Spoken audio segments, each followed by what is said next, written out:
Hello, it's the Norwegian again. I'm from Norway and I just made a apple painting, a small painting that I'm going to show you, and you can see the process. It is this one. It's a small painting that I've been working with. I have been painting this apple over to this canvas, as you can see. It's a quite vivid colors. I can see the camera isn't picking up all the details and stuff, but you can see how I've been working with it, and you can see the whole process, how I have been building the textures and everything as I have been going along. You might find it interesting. There's a lot of advice about how to go in directions and stuff. So yeah, that's maybe interesting for people who like working with still lifes and stuff like that. Hello to my avocado, it's really growing. Yeah, and you can also, if you want to support my channel and support my work, you can donate a little bit. And I also want to start building out my Patreon page. And if you like, there is a link to my Patreon on, I guess, this side. Or yeah. And donation button if you want to give something back. Anything is appreciated. It's like a token. So hello, I appreciate what you do. And on Patreon, I will, when I start building it out, I will start making smaller videos. I will start answering questions to people with making videos, and I will also make a monthly prize, a small painting or something that I will kind of just give out to, like a lottery or something. But first, people has to start becoming patrons. So we'll see what happens. Okay, thanks for watching.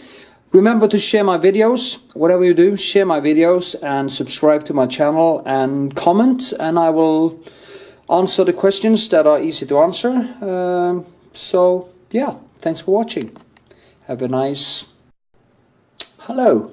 It's me again. I'm gonna start on a little still life. So what I'm going to do is to paint a small apple, just to show you how I build different layers of color. This is the apple I'm gonna paint. As you can see, I just put it up against some background, foreground, and as you can see, I put some light on it so I get a clear shadow and clear shape. So what I'm going to do now is just do the first sketch on this canvas, and you can see what I do. So yeah, so here we go, the first layer of color. I'm going to try to explain what I do. When I look at object, I try to get it. See, I was done a little bit here, but I just touched it. So what I do is I measure the object, and I kind of first I put some spots in here, and I find approximately how the shape is, and over here, and it's the shadows behind. It's maybe the background is a little bit too dark, so I might change that, I'm not sure, but I will see later, because it kind of, I like to actually see all sides, but it can also be smart to let things just slide into the background, so you have to concentrate more. And then what I do is I almost just draw. Yeah, I put on the bright colors. I use, as you see, I use a darker wash with green earth, or green earth, and terra verte, I think it's called. Yeah, something. Let's see, so we get bright. Yeah, raw umber. I use raw umber, also called terra verte. It's just a wash on the white gesso with turpentine, so it's not fat, because you shouldn't start fat, you should start dry. And then I just start to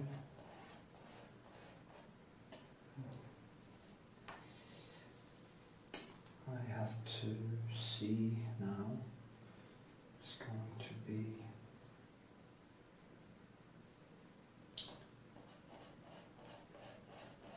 first I just do like this.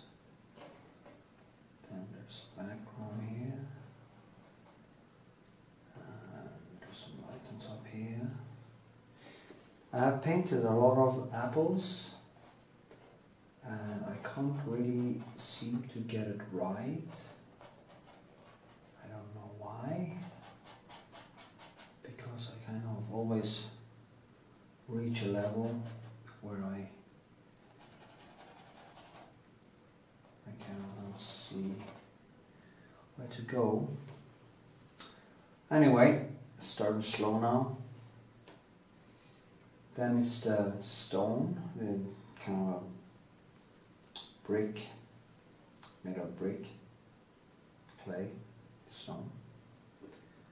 So just try to measure the apple, and it's approximately like this.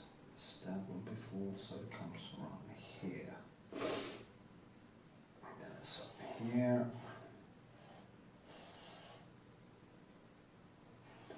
This, and goes behind here, and also there, but there's going to be shadows, so yeah, okay.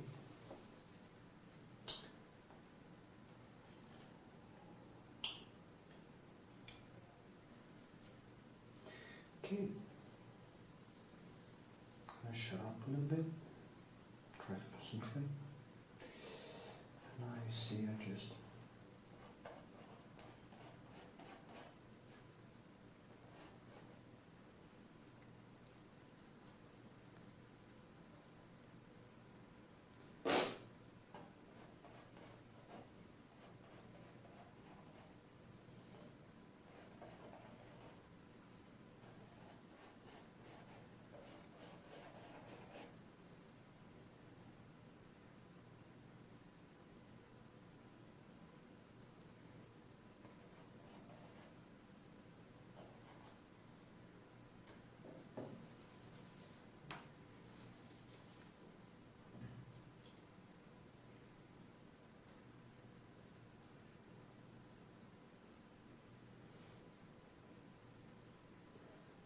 also go around so I can get some darkness into it.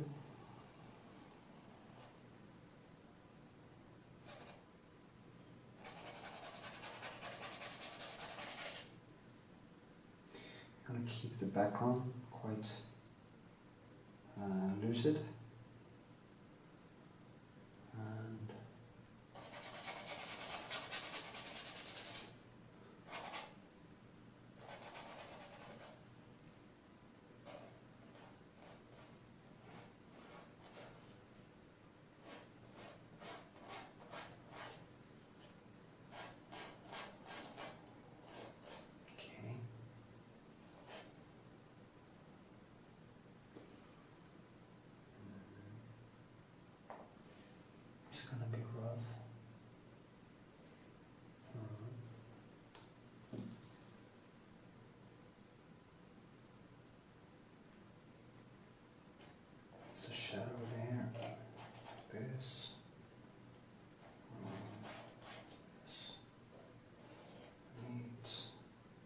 shadow from the apple comes down here.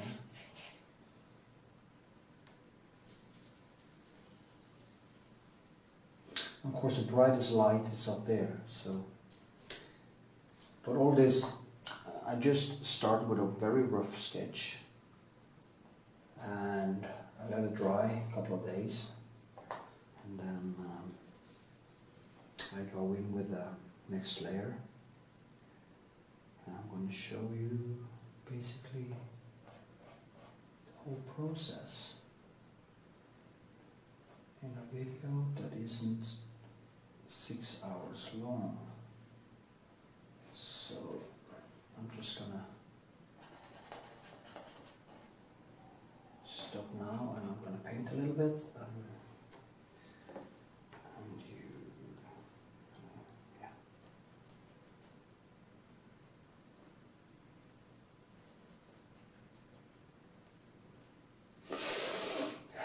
Stone. It's almost like charcoal. Like I think like it's charcoal in a way. It doesn't have to. In the beginning, I'm drawing with paint.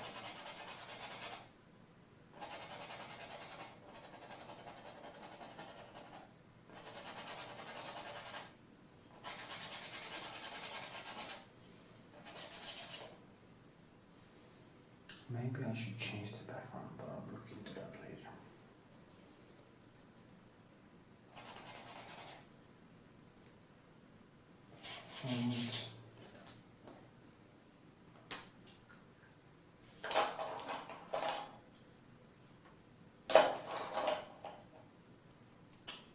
Should take better care of my brushes.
So, I did actually change the background because I thought the colors were in a way colliding too much. The contrast became too big. So what happens then is that I will start fighting too much with the shape. It doesn't feel natural because it's too much shadow and light. So what I do then, I just go in and I use the same, just put in some white into it, and I just start pulling it back up from the dark. So it's not that hard. Just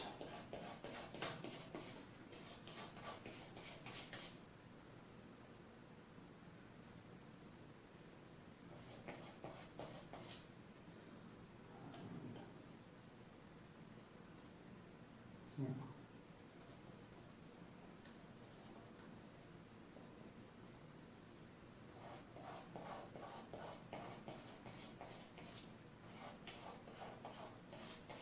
It's going to be many layers anyway, so whole painting will be quite warm. Usually when I paint still lifes, they get warmer than when I use photo, because for some reason I like warm colors, and I like objects with warm colors, and I also put on some warm lighting to get that effect.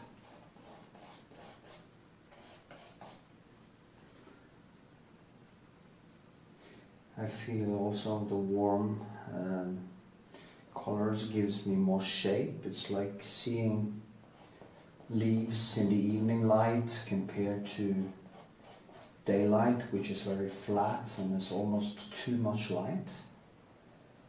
But in the evening, the whole thing starts to come alive because of the wavelength of the colors and stuff like that.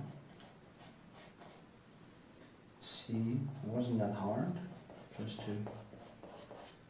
So now the whole thing will become more warmer and less, the contrast doesn't be that big. I actually need to buy some new pencils because I've been painting a lot lately and I burn through a lot of pencils very fast. And it's very good to have good tools, that the tools doesn't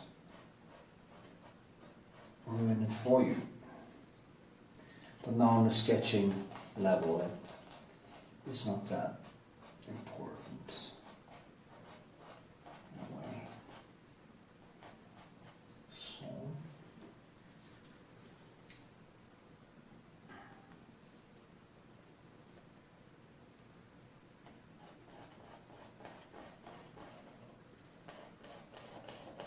you see, I try to paint in directions. I try to feel how the shape, directions the shapes go, like down, in. Sometimes I feel it goes that way, this way. And as you see, I cross over, I use the colors, I actually mix much of the colors on the canvas to create the effect I want.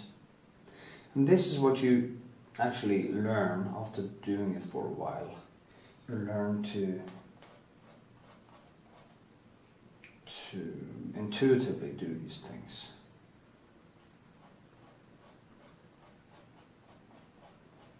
You don't have to think so much in the end. Just go with the flow.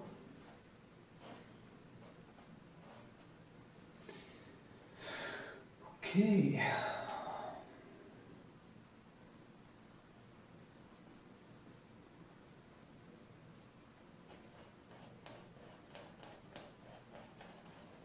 I always have problems with where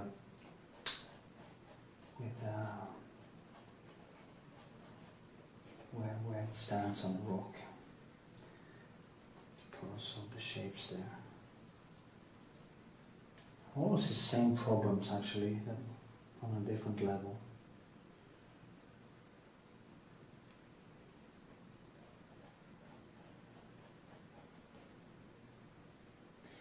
The stone and the apple is in this, no, not really, it's more in the kind of the bluish reddish, and the apple is in the orange reddish. But you will see how it evolves.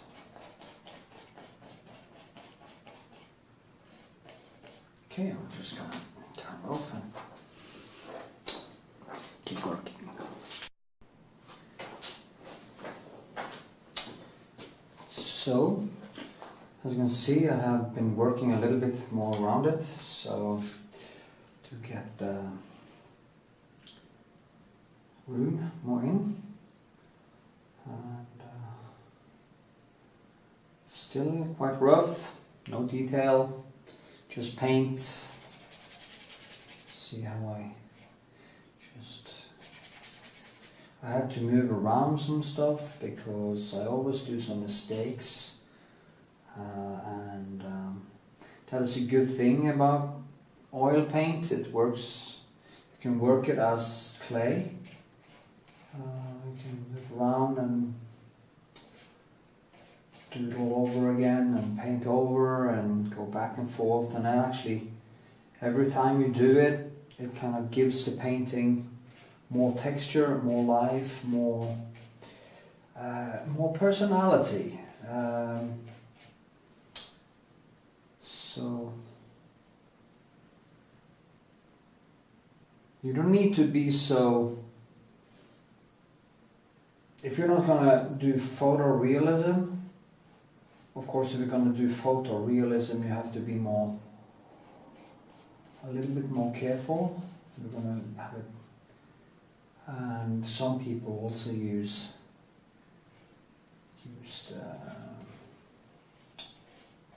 projectors, which I feel is cheating, and I've been said that before. I don't find that interesting because it removes maybe up to 90% of the real problems. If you can get a motif correct, handed to you on your silver platter, it's not really that hard to fill it in with colors. You see now, the foreground, I'm putting on more texture because that is what's closest to me. And what you do is, the further into the room you're looking, the less detail, the less paint I actually put on, or the texture. I maybe put on a little paint, but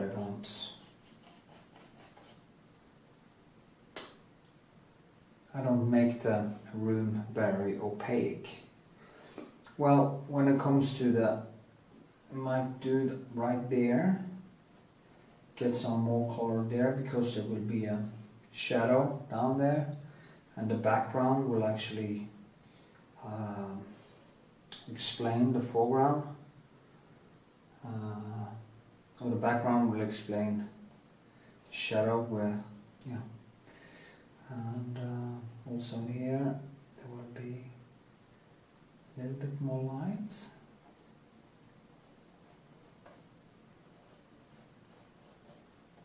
I feel like, in a way, I'm making a relief.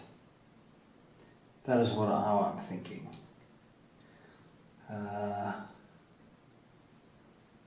And you have to, if you make a sculpture, you also have to think like that. I think I want to do some sculpture now, soon. So I can find a very nice girl with a beautiful face that can be a model for me, and do some studying again. Just study shape. I could also start with a cranium that I have and just make a cranium, human skull, or even animal skulls, just for the practice. Could be cool. Yeah. Painting makes me feel so alive. It's like a drug. It kind of relaxes my otherwise hyperactive mind that is always thinking, and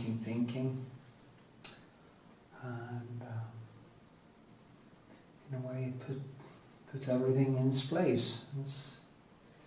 If you have some hyperactivity problems, For heaven's sake, don't use any medicines, it's going to ruin your life. Remember, being hyperactive is not I think it's a very flawed science about this. And if you actually learn to eat right and exercise and get your fatty acids and have a creative hobby like painting or dancing or something you like, can be chess for all of that, can be playing an instrument. You just have to find some place that is yours. If you have what they today call ADHD,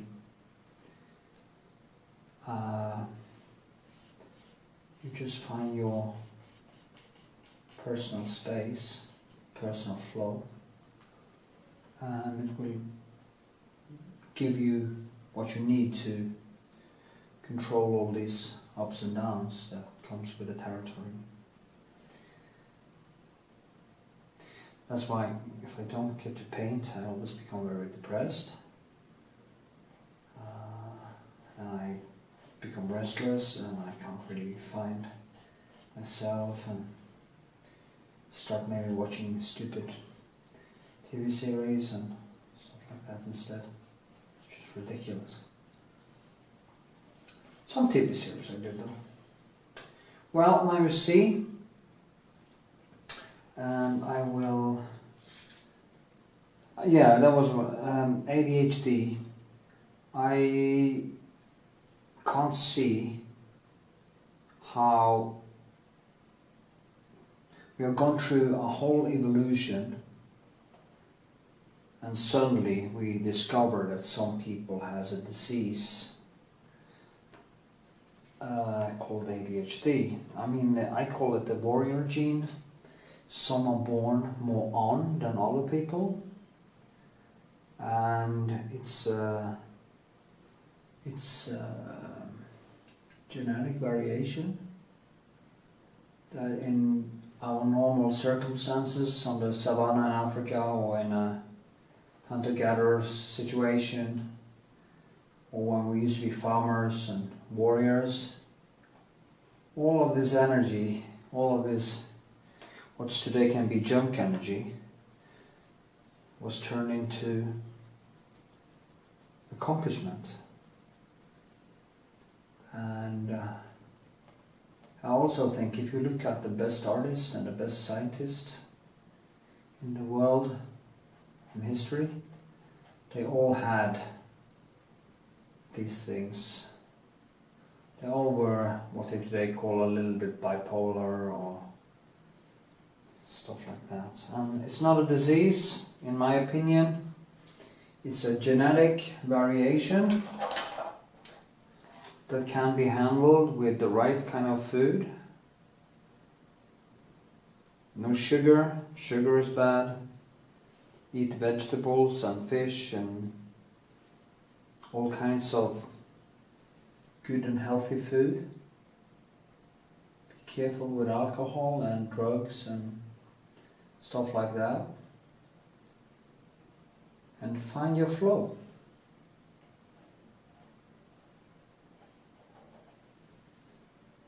So, okay. Well, I'm gonna turn it off. I'm gonna do some more shape on that apple for a while. And then I come back to you and I will explain a little bit more.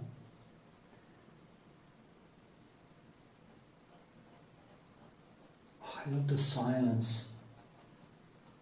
Sometimes when I paint, I put out so much noise that I can't really concentrate.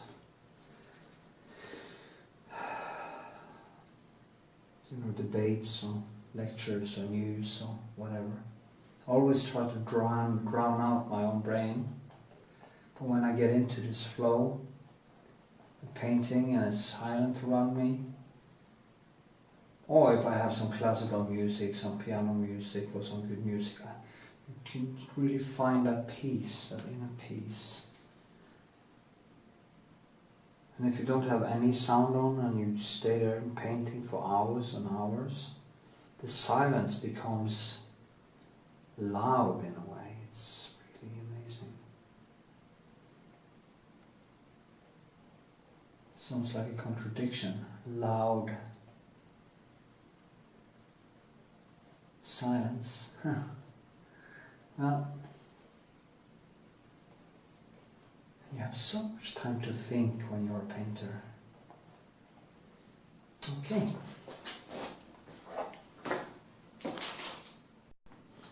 So I've just been working a little bit more with different shapes and stuff, and it's starting to reach a point where I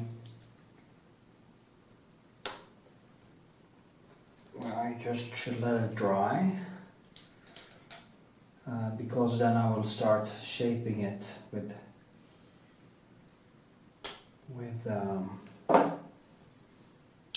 more shadows and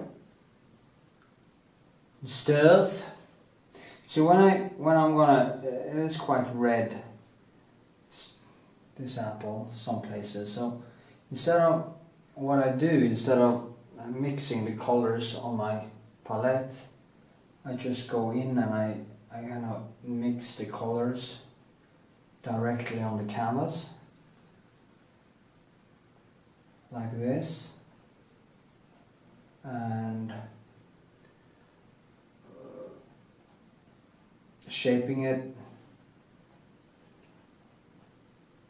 There's a very nice strip here with light that comes down, but most of the light is up here. Actually it's up there, I haven't put it on yet, but there's a highlight around there. So the next time I start working with it, I start with a lasur, so I push it all the way down, then I start bringing it back up again, and that's how it's created. It's also very difficult to see exactly what nuance it is. See, I try to kind of grab it and create a shape.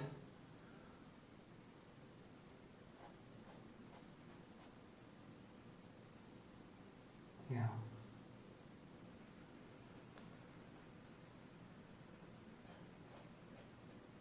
The thing is, I see people do is they put too much black in the shadows and they don't really understand how light works. That more white doesn't necessarily give you more light. You have to find the right shadows and the right colors that stand up against each other. Like on this side it's more greenish, on this side it's very, very hot, very the colors are very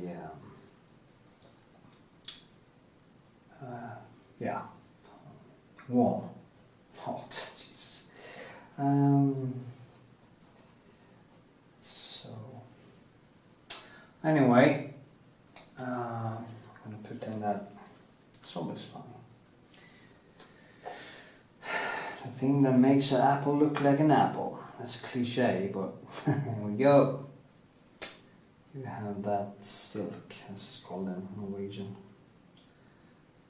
The thing that comes from the tree.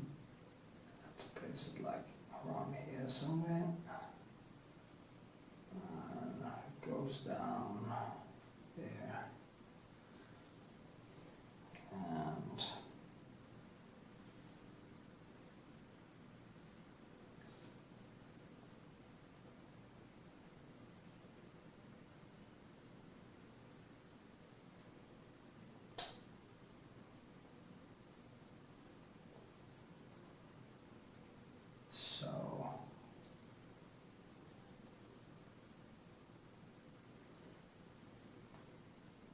some highlight highlights here that will explain it.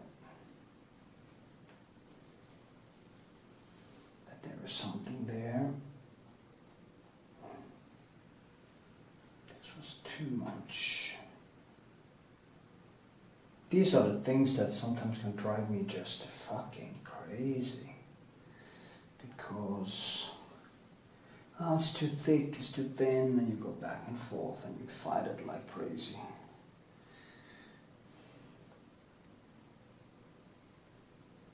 Yeah. Well, at least it starts to look like an apple.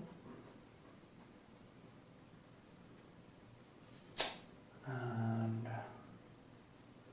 some scar in it there. The highlights on this side.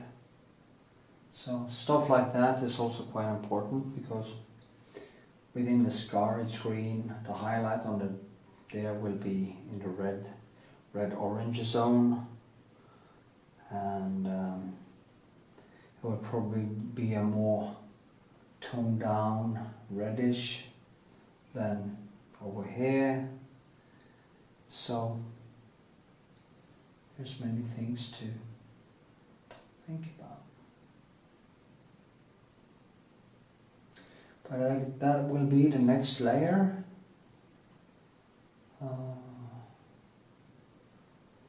And I'm just going to put this in the fridge for a couple of days while it dries. And I'm going to start molding layer number 2 for you, the viewer.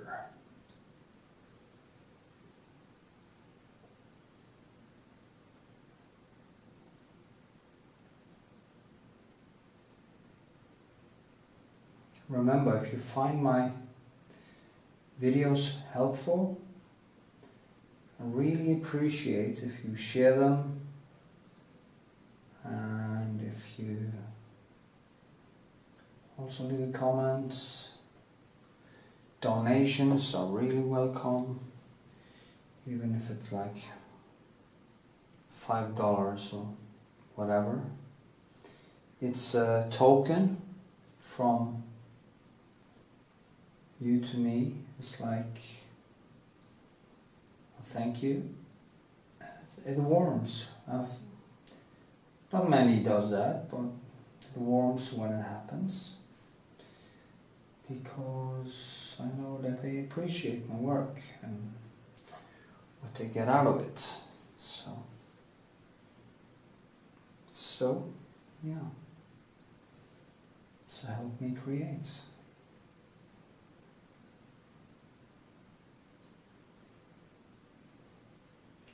As you see now, it is just a lot of paint, and it's getting hard to get more paint into it, because it only starts to become a mush. And that's the point where you should just stop and let it dry. There are people who likes to work with acrylic painting just because of these things, but the oil paint gives you more possibilities. It has a better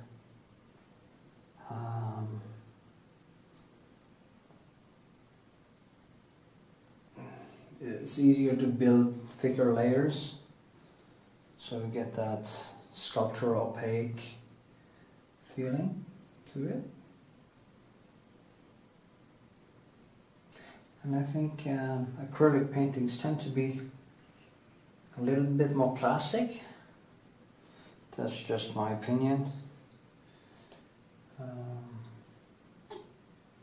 But anyway, I'm an oil painter, so that's what I do. Oil paint. So, okay. It's always so hard to stop. Just gonna put a shadow in there. And Okay, I'm just gonna leave it now. It can be like that and dry.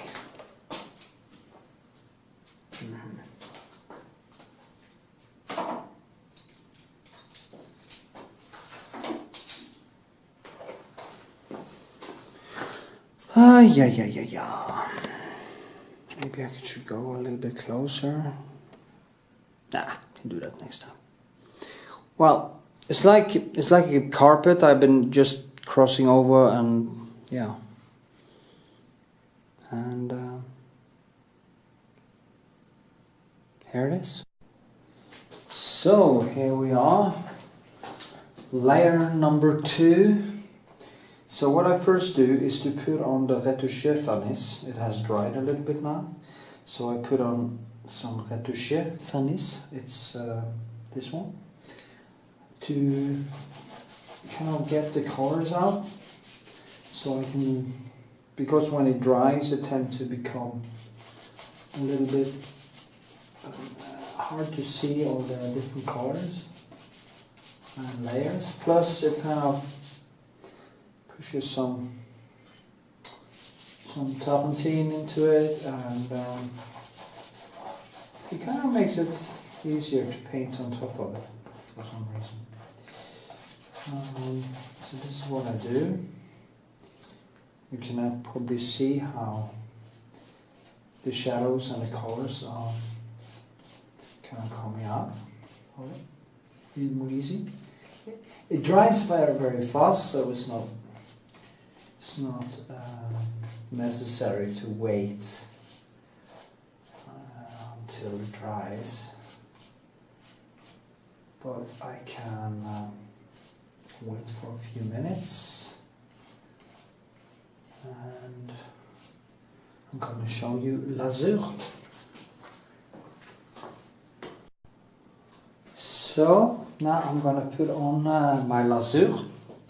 What I use is some French ultramarine and craplac or alzarine.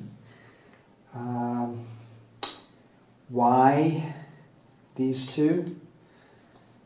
I don't know, it kind of gives the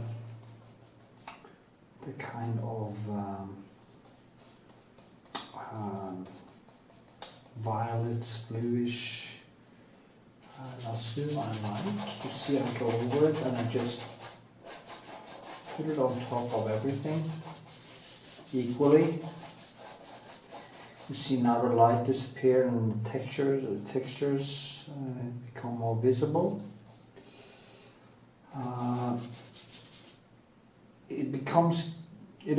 I used a mix between 70% turpentine and 30% linseed oil, cooked linseed oil. And when I do this, it becomes a little bit deeper. It also mixes with the retouché vernis a little bit, so I get some.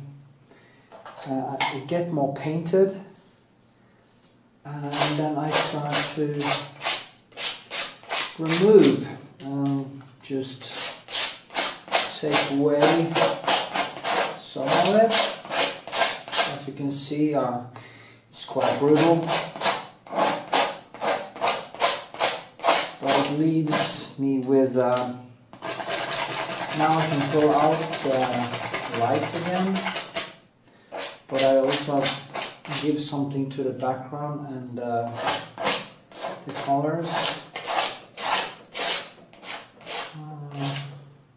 I don't want to leave too much of the oil because it becomes a little bit too wet, if you get my point. But also, since I'm not using much oil in the paint when I'm painting, so this lasure I put on actually leaves some of the oil left. The good thing is that it kind of leaves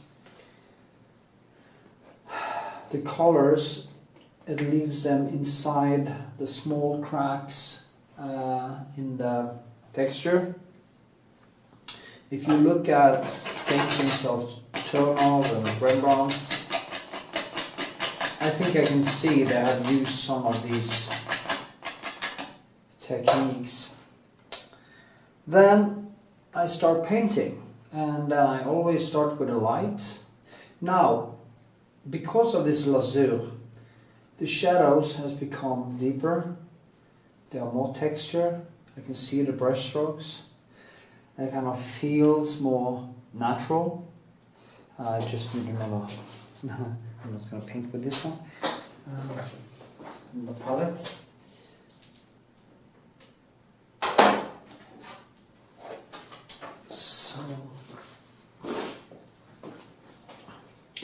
So here's what I do.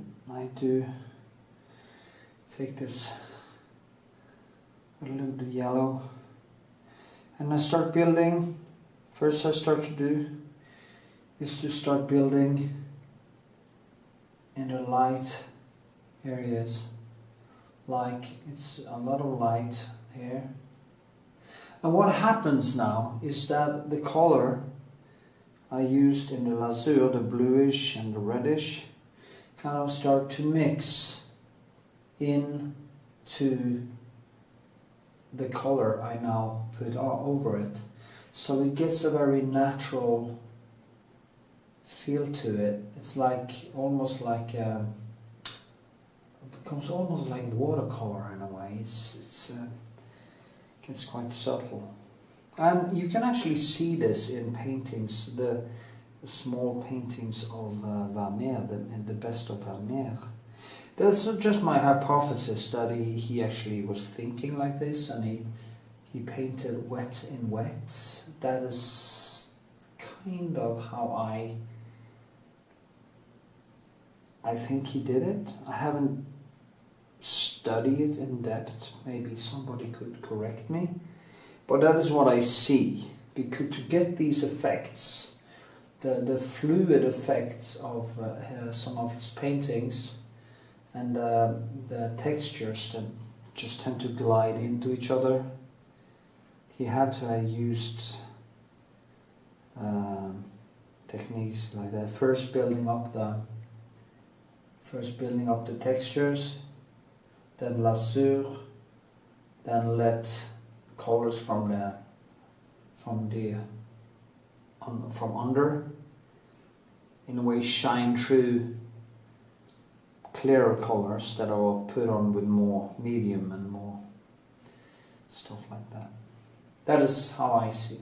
That is why you should go and see painting of classical painters, because as a painter, that is what you should look at, not the motif. The motif doesn't really matter when it comes to painting. The motif can never make a painting better. It is the paint that makes a painting good, not the motif. The motif can make it more interesting as a subject matter, but it will never make a painting a better painting. Because paint is paint, motif is motif.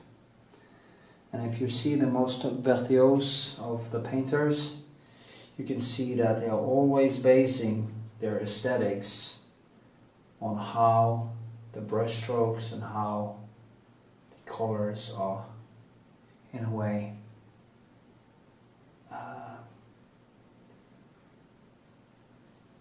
worked with in the painting. It is what gives music its personality, in a way. I mean, if it was just a motif, you didn't really have to paint it at all. Just take a photo or make a copy or something.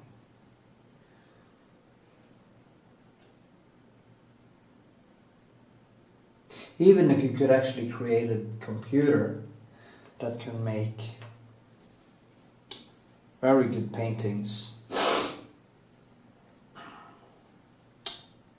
it would never become as good as the human touch, because the human touch is a witness of human potential and human skill. The fact that we create a computer and can repeat some human skills only shows how great human beings are. But on a personal level, I don't see how you could get the same bang out of watching a computer paint the pictures for you. So, okay, now you can see how I build up light. It will be more layers, but I'm going to take it a little bit easy, so kind of, yeah.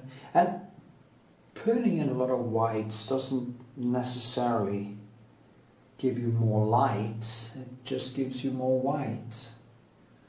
So that is, in a way,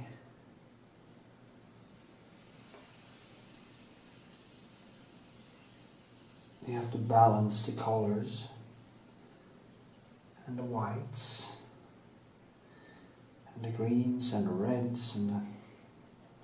Maybe that is why I like to paint apples, and especially apples that are not red, because they are quite boring.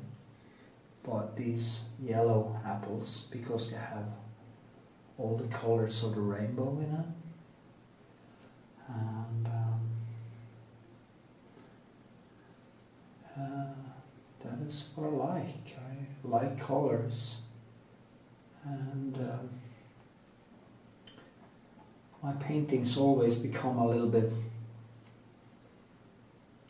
over the top in the color.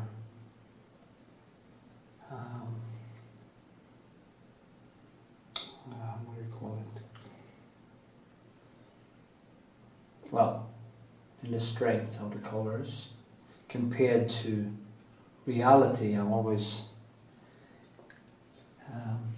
push them past what is natural and into more of the personal.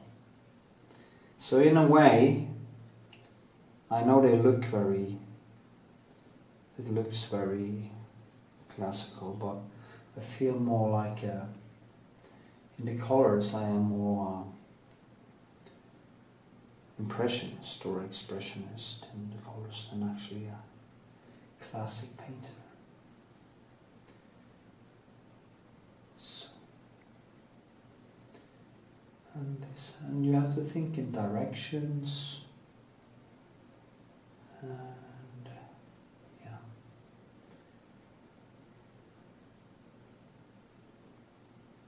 I can see it's starting to actually look more like an apple, and I'll just keep molding and molding and molding for a few hours. Okay. So I'm going to stop the video now. I will also, of course, want to show you. It's important to go into what is on, and that's the same thing that I also enhance. Now you see how the lasur is kind of, when I put the colors on top of the lasur, it mixes into the color beneath, and it's like almost like the light is actually hitting the surface. And you can also see that in the night watch, how the shadow of the spear of Rembrandt is painted like that, because it feels like the shadow are actually hitting the surface. So what he's done, he's made a surface and he has put a lasur on top of that surface, so the surface is shining through, and that is how you actually create that illusion of real shadow. Well, it's one of them. Okay.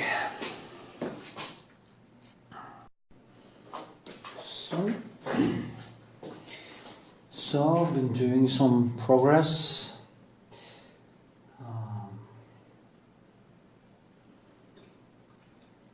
I think.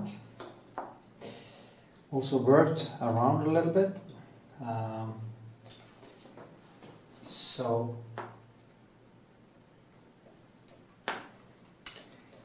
the point when it becomes actually very difficult is when I come to this point, I do one more layer, and then I start to go into the deeper nuances, which is where it becomes hardest to see what is too much, too little,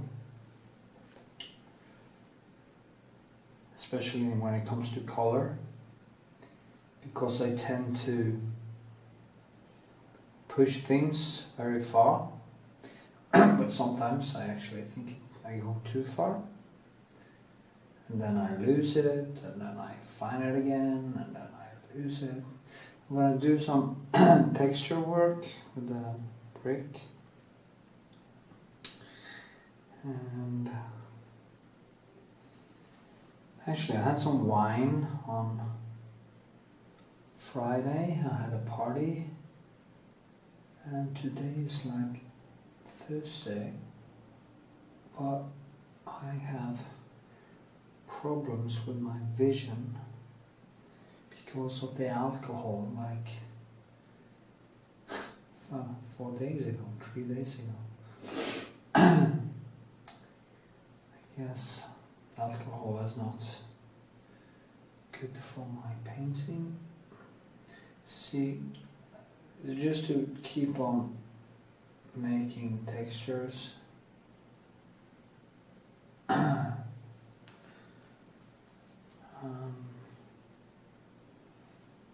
That's what I do when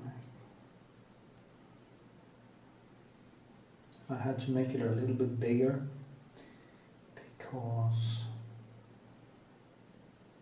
I painted the apple a little bigger, so it grew a little bit, but that's okay.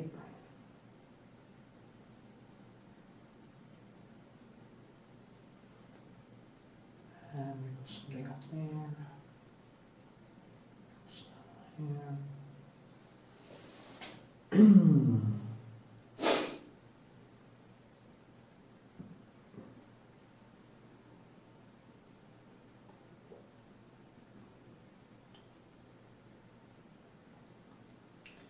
See.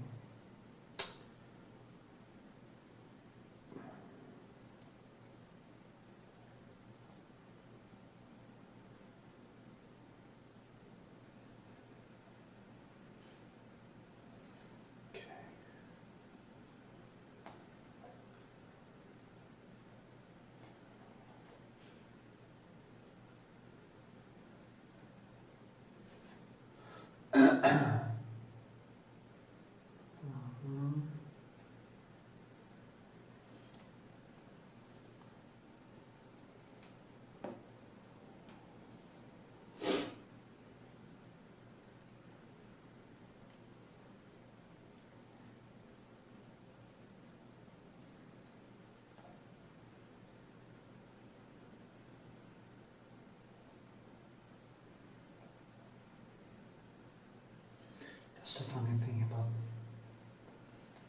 bricks that has been used and broken up. It's to have a lot of texture and history.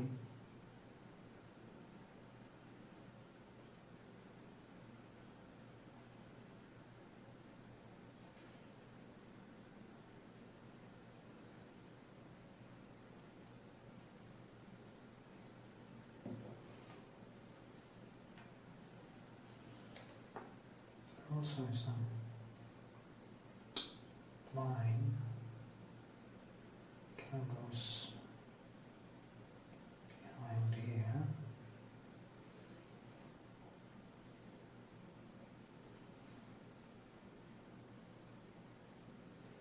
Has to be very,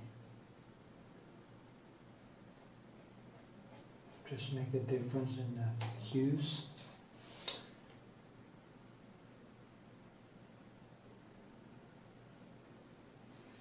Also a line going back here.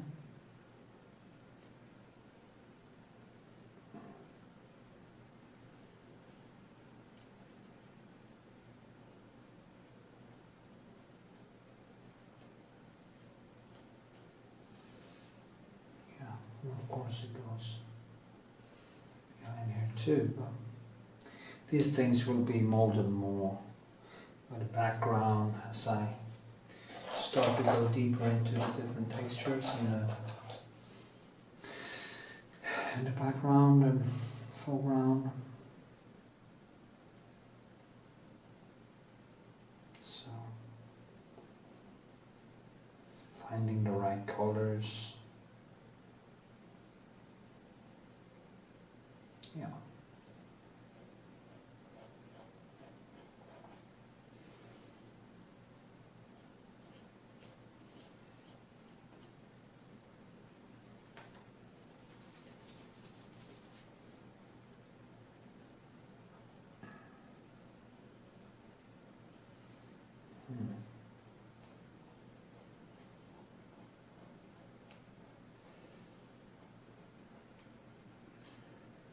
Okay.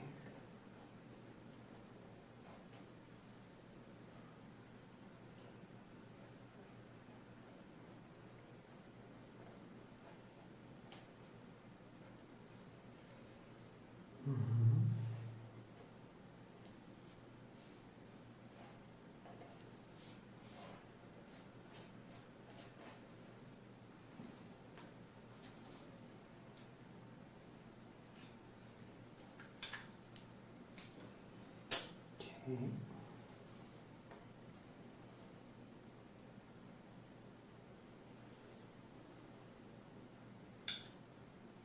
Trying to build up some. There's a scar and there's shadows and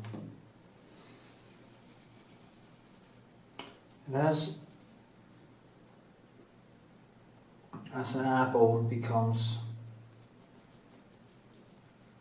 older or more, we tend to turn more red. See, that was a mistake.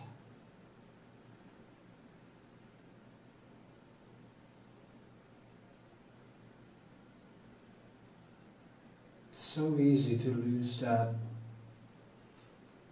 feeling of things being natural. So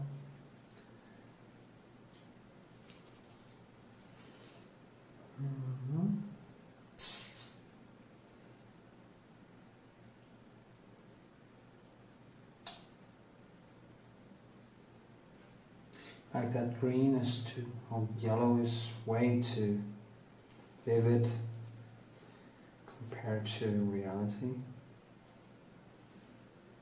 And it's actually also more in the red. But I've just tried to get the shape right. And I start toning it down later. And it's the shadow. It kind of comes up there. Also more shadow down here. But that is actually the next layer. We come to that point.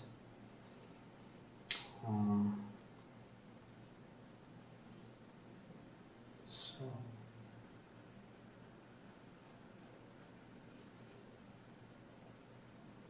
the thing is, when I don't use any black in the shadow here.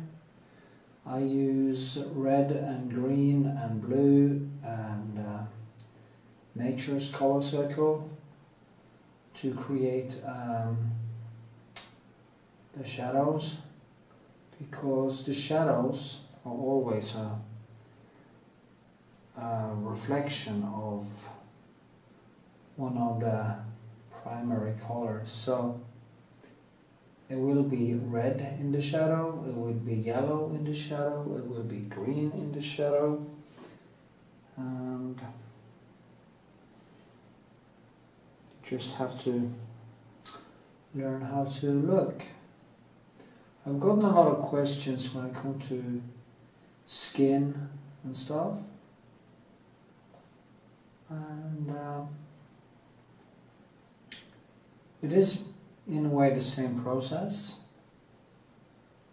I mean, apple skin or human skin, of course, it's different colors, but it's the same way to think. So you want to become a better painter, I recommend painting still lifes.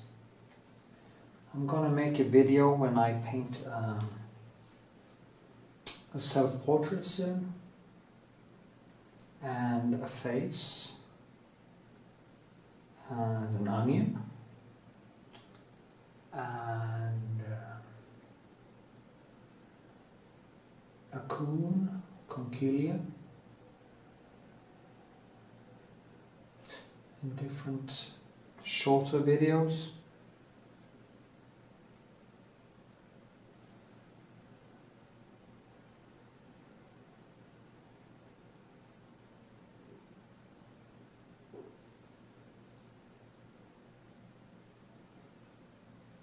Well, I guess you get the point. So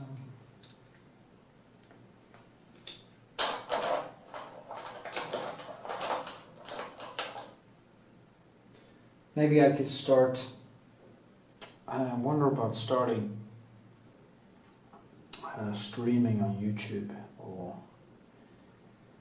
Facebook or something, and then you can see me go deeper into that flow, because when I'm talking and painting at the same time, I tend to be a little bit distracted. Ah, shit, you know.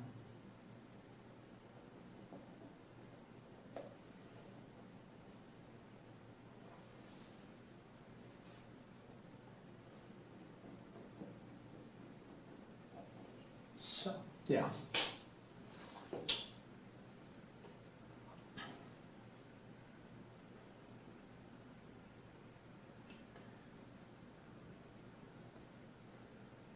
The shadows will be more, not that hard, that clear, but become more and more natural, and I will start fusing shadows and things together so it becomes more natural. And that's the whole trick. Try to make it look natural. It's much harder when you use a lot of color than if you only use nuances, like a very limited palette, limited colors. Like many of the super realists do, they don't use very bright colors, they try to keep it down. Because when you use a lot of color, you tend to kind of come out of a picture. It becomes more sculptural and more vivid. So, yeah. And yeah.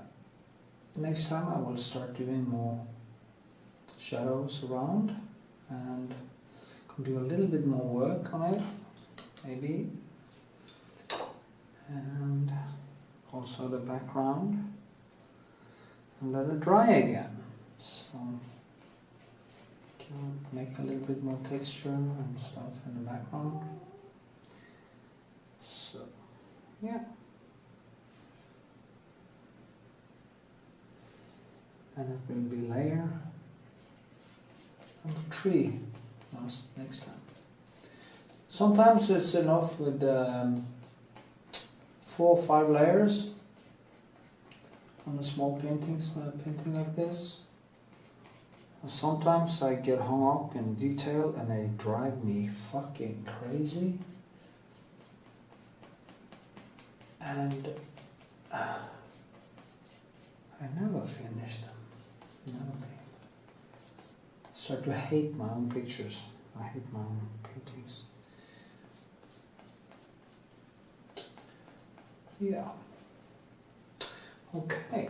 I'll just leave it at that. Okay. Layer number 3. I need to put on some more lazur. It has dried now a little bit for a couple of days, at least a day and a little bit longer. I actually hang it over an oven so it dries a little bit faster. The linseed oil has some cobalt stuff in it, so it dries a little bit faster. Cobalt cicative or something like that. So if you use raw linseed oil, it will never dry, so don't do that mistake. I did it once and that wasn't any fun.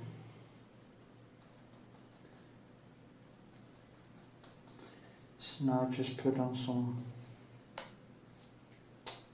more shadows. This is where it becomes difficult for me, because now I'm starting to fight with the things that I feel is too vivid, too yellow, too much, and the shadows, and yeah, because sometimes I feel it becomes way too vivid for my taste, and that is a battle I have to endure, I guess. The reason, I guess, is that I put on some artificial light to get more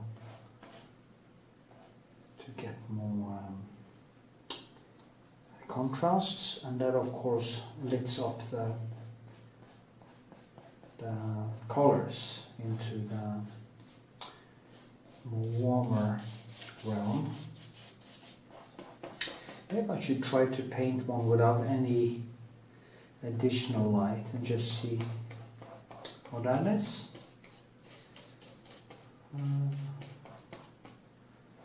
That would of course be more introvert and it won't be this vivid. Anyway, I didn't put on so much because I wanted to put out some textures. Now I didn't put on any retouché funnies now.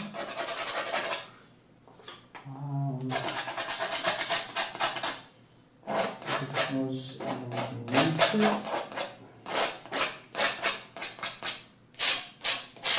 But you can also do that and just paint right on it. Now this lazur in a way works as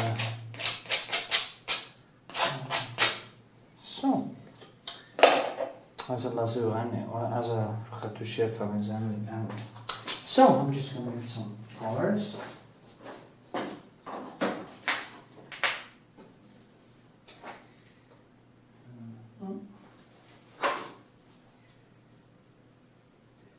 I have to be careful, take my time.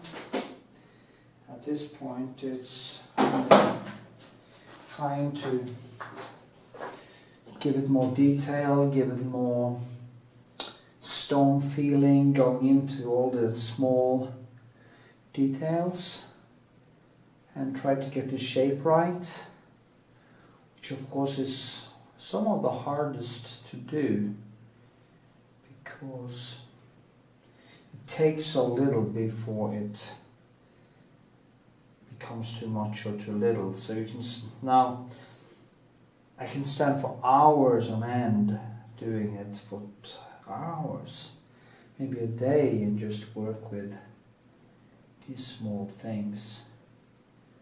And in the end I just hate the thing and just need to let it dry so I can do it all over again. But that's how it is. Even a small painting of an insignificant apple can become an existential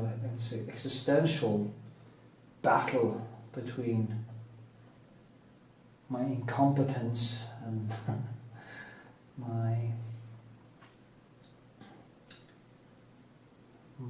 goals or ambitions. So, and that is my driving force. See here, I need to get this to slide in to make that shape, but it's very bright on here, so I have to find the brightest parts, of course, up here, because in the more yellow. So I might want to start there and just do the light first, and then just move down. Like, it's very vivid up here. So, and what's also is difficult is the shape that goes beyond here and get all these things right. So the price for these are basically a little bit over $1,000.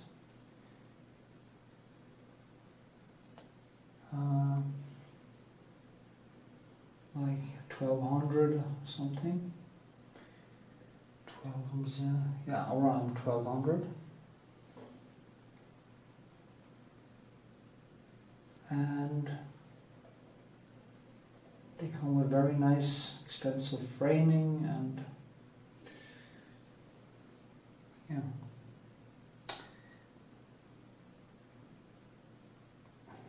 they're quite popular actually. So,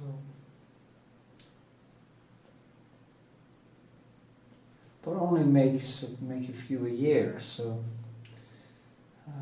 I should try to make more, because it's also very good training for my eyes and to see shape. I would recommend doing it just for the practice. And it's not that big, so you don't feel that you have to use a year on it. In a way, it's something you can finish relatively fast and get results. And that can be stimulating to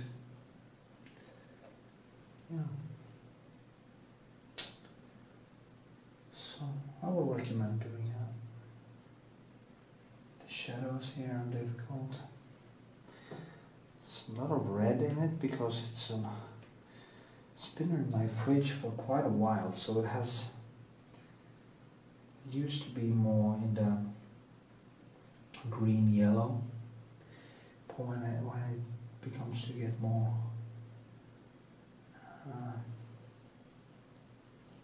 we call it when the apple gets older, it turns the colors more to the warm colors, just like leaves probably. It's I think it's the sugar, maybe, that makes it, I don't know, maybe we should check that out. Would be nice to know. I love science. Science is the best, it's better than art. So science, can you explain that?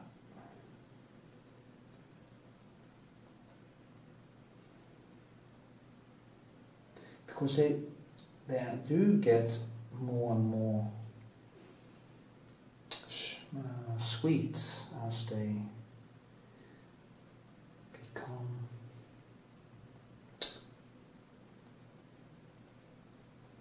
older.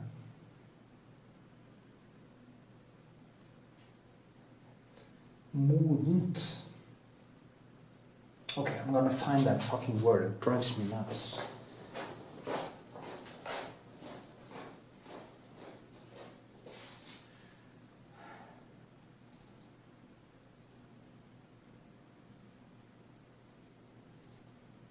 Google Translate.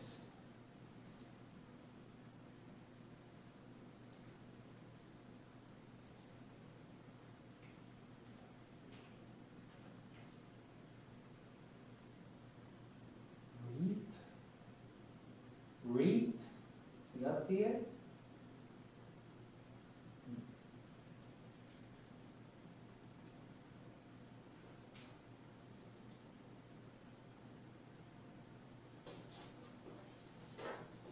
Yes, the name is reap or mature, so I guess it's reap. The context is reap.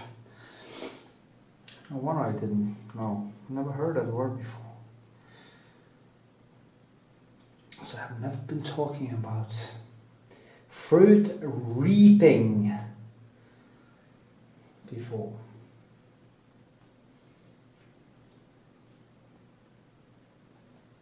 Reaping fruit.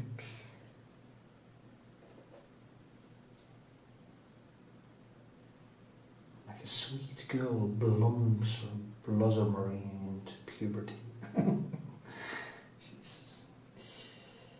Jesus, yeah. Well, I'm an atheist, so you just have to pardon me.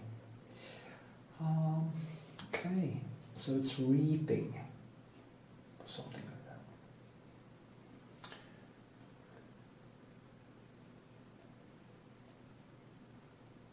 Maturing, but that's not the right context, I think. Maybe you can correct me in comments. I'm a Norwegian and I didn't learn English in school actually.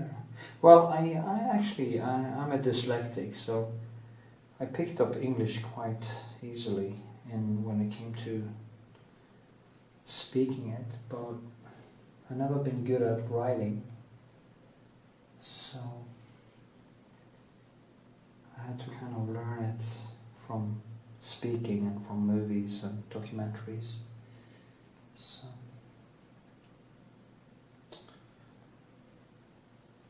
you just have to excuse my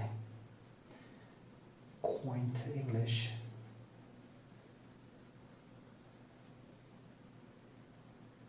Strange.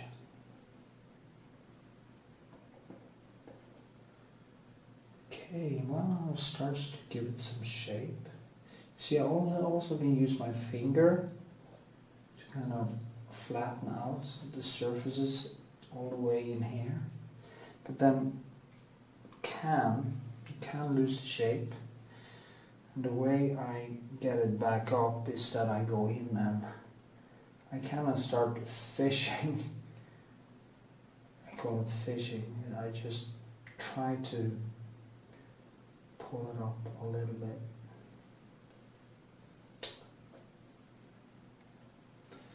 Then again, I'm going to work with the whole thing, so it's going to be more, everything actually. Tempting to put that one on just for fun. Let's see if I can find it. I need to buy some new pencils.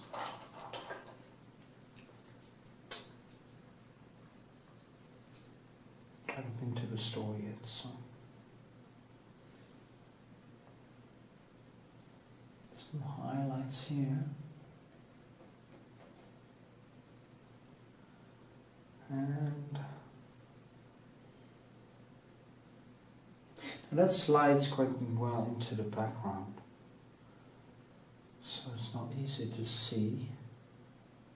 I was fighting with that a little bit when I was putting up the still life, because usually I want to be able to see the details a little bit more, or see the drawing in a way. But I decided to make it difficult for myself. Okay.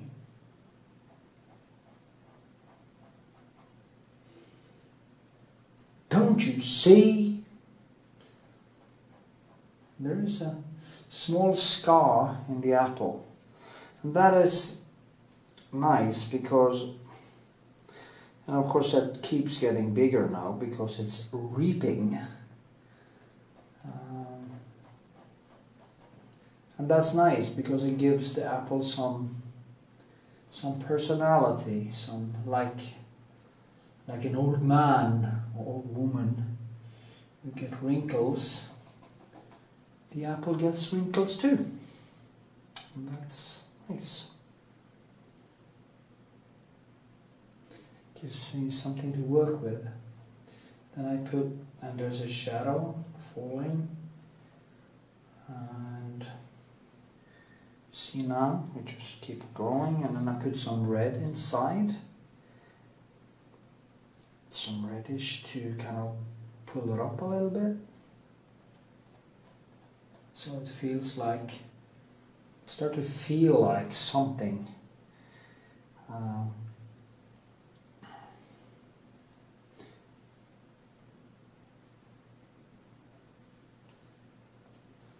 Yeah, I think it was cool. It kind of repeats this shape, which I will now start to work with more. And yeah, I'm gonna stop filming now so it doesn't become 5 hours long, and I'll be back. Yeah. So, it's starting to take shape, I think.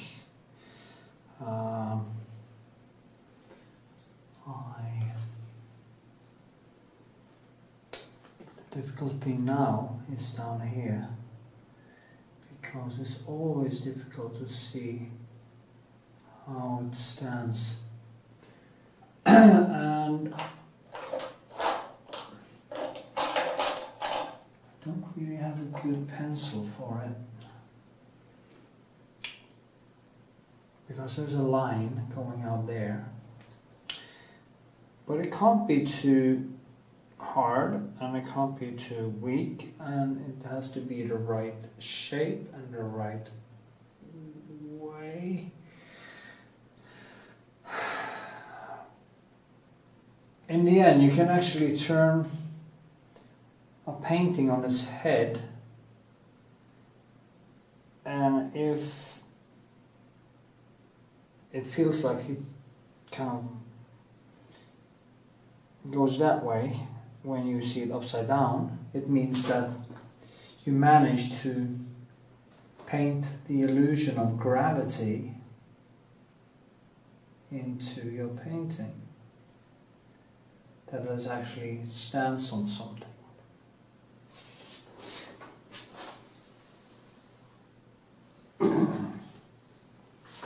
It's funny because a lot of people tell me, oh, it looks like the eyes will follow you, follow me all around wherever I see. And of course, because if I paint a model that looks at me, even if it is a photograph I paint from or a model, and I paint the person looking at me, it will be the same as it was looking at you, because you are viewing the painting in the same way that I'm viewing you. The same way the model is looking at me, he's looking at you when you are looking at the painting. So there's no great mystery. And in a way, it's not the same thing, but when I paint this thing standing, this apple standing on this little piece of brick, if I manage to catch the weight of the object, or the illusion of the weight of the object, it will actually feel like when I turn it upside down, you actually see gravity more clearly, because you can see the gravity that I painted into the painting more clearly, because suddenly it's upside down and it doesn't fall. You don't feel like it falls down as it should do in reality, of course. It still feels like it is pushed up, then it's like it's not pushed down. You don't get that feeling when you look at it like this, because it's normal, but when you turn it around, you can actually do it, so I'll show you, it's quite funny. You turn it around, and the better that illusion is, when I then turn it around, it actually starts to feel like it's pushing that way. So I have painted gravity, and the more closer I come to the real object, the more that feeling will, you can see it, that feeling. And right now it's kind of almost a couple more overpainting, and you can feel it even more. So that could be a test if you are getting it closer to what's right, because when I paint in, I can't paint in a line, actually. I have to paint in some color that is reflected from here to there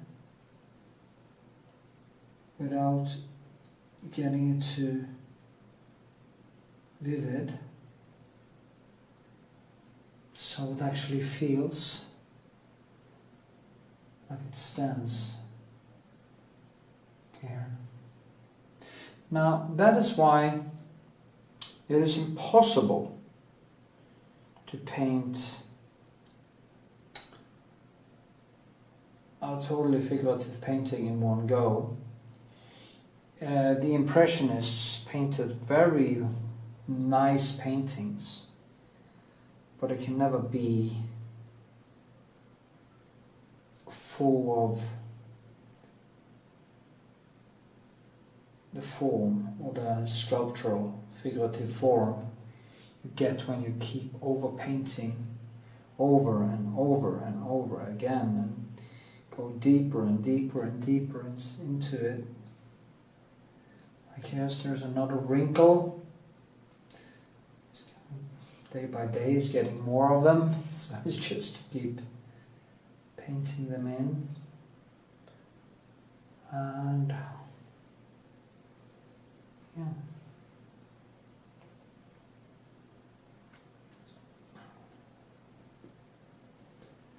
And it shouldn't be too drawn. That is so important, and it's the most difficult thing, because we tend to paint what we think we see, not what we actually see.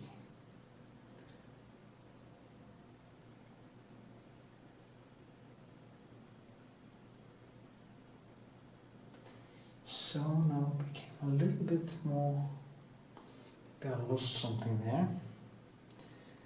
Just take a little bit of blue and then it mixes with the yellow and it kind of, oh, that was too much again. But you can actually, when you get deep enough into it, you can start experimenting with increasing and decreasing things like this until it almost becomes a little bit like a little bit Dali-esque or a little bit over-natural. And good painters do that. They play around with the shapes. So in the end, the apple or the object is just a thing you use to create a piece of extremely personal interpretation of the object in front of you.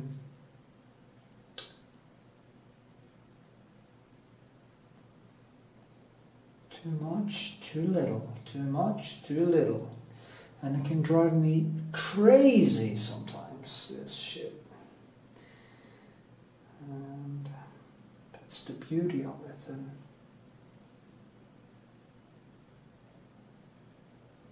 you can't be hungover.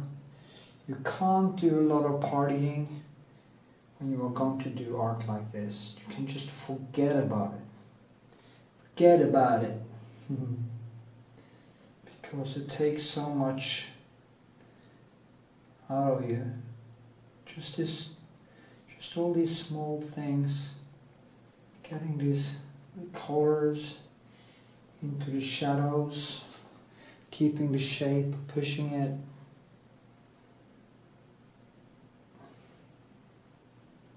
People don't know how much I put into these still lifes, but now they can see. That's good. Anyway, as usually I keep ranting and talking. I'm so nervous about this.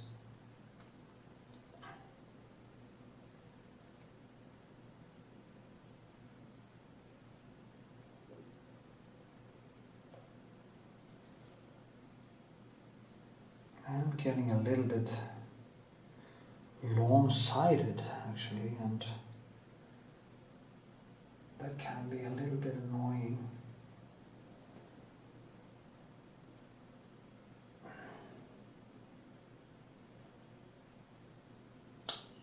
So you see I have done a little bit more detailing in the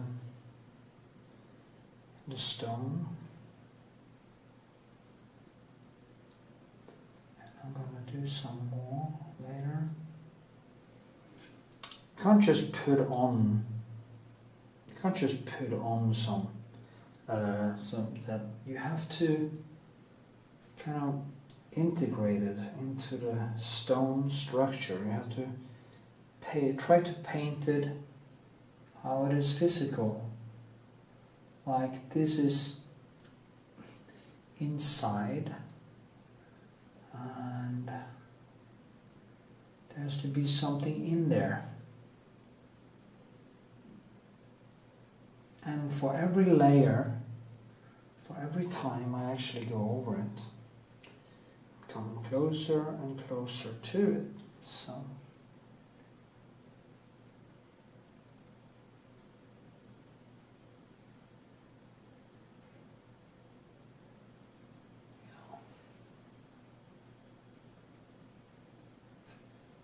smallest things.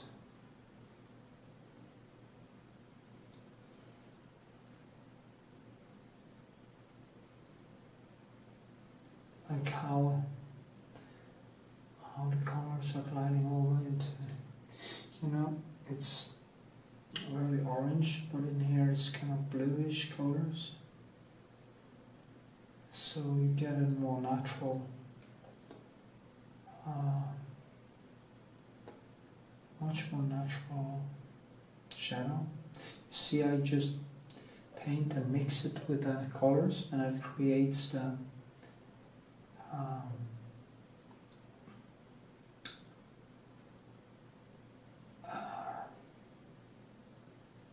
shadow color by mixing it on the canvas.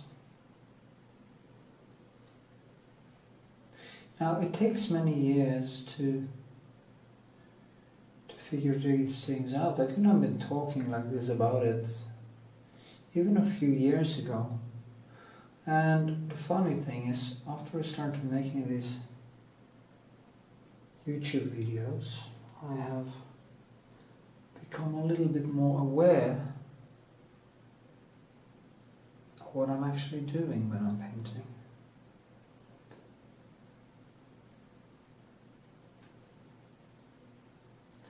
Sad thing is that YouTube actually flagged my channel after I made my Muhammad video. So I don't get that many views anymore because I guess YouTube or Google did something with the algorithm, which they actually do, which I think is a horrible thing, because of course if it is ISIS or something like this killing people, of course they should cut their accounts or not show the videos and stuff. But I mean, painting a Muhammad and talking about terror and stuff like that shouldn't lead you into a situation where you can't get so many views anymore.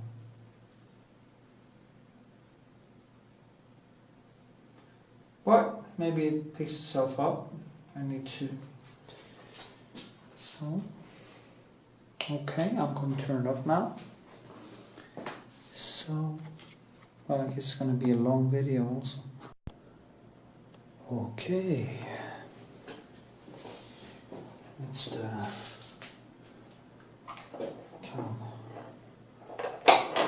last details. Work a few hours with.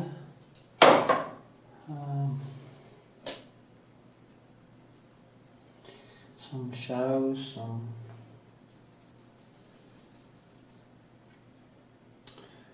and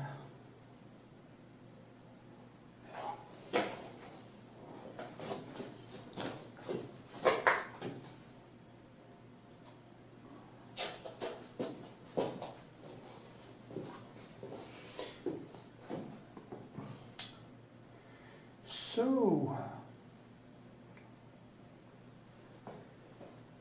it has to be a little bit more light up here, and I guess I need to find the right pencil now because it is getting extremely good.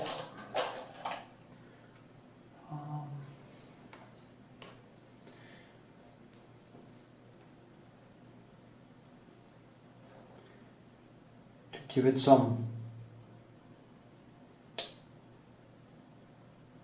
extra light, some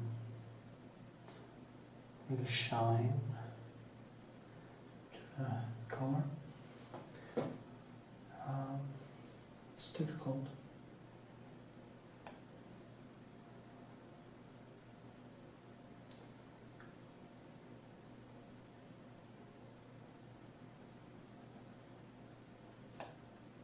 First I do make it a little bit brighter, and then I go kind of in with more color.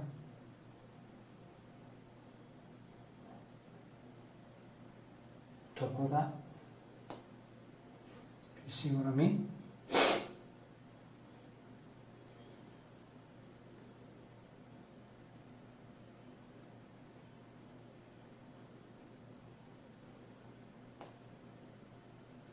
Use your fingers to kind kind of light it up, because it's not going to be that much light behind there, because then I lose the whole point.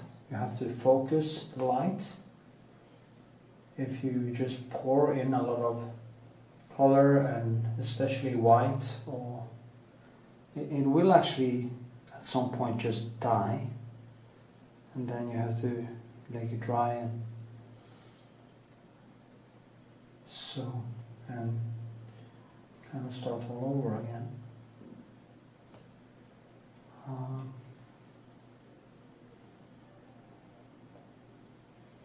Yeah. Also, when we go over into the red,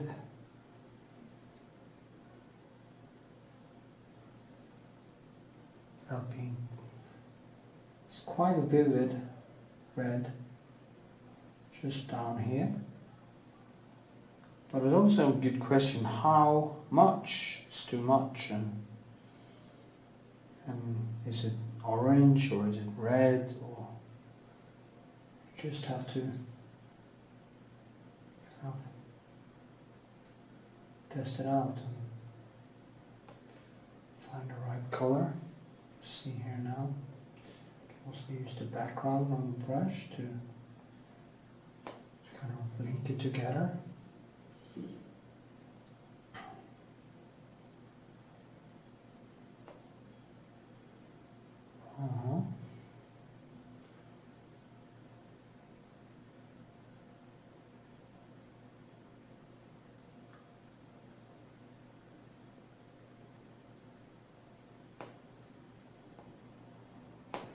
Maybe something like that.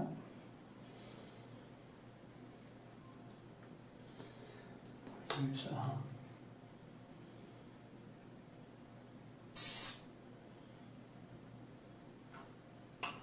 bit more light right there to create that shape.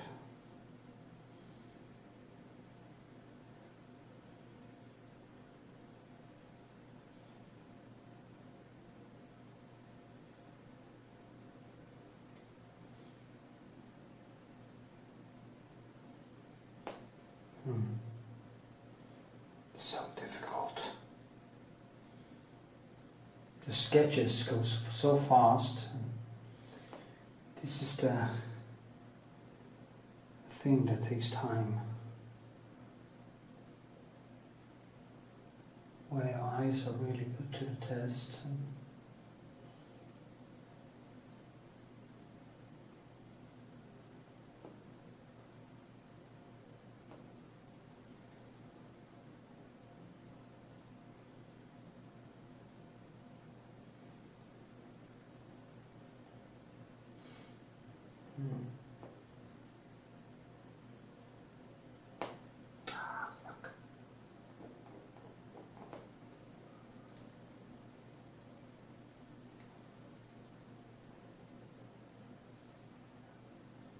Like that. It's quite difficult with these extremely vivid colors. It's not easy at all.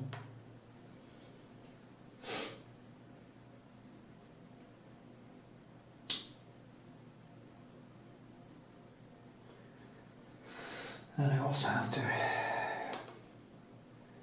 go over this stone.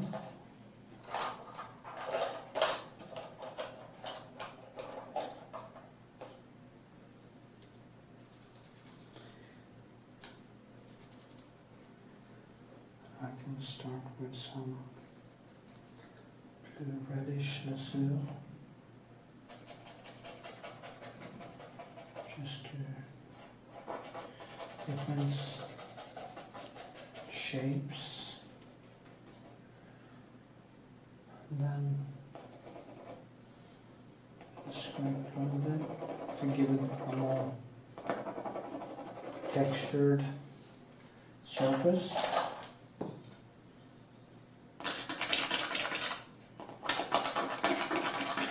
You've seen how it becomes more light in the surface. You have to kind of differentiate every surface from each other. and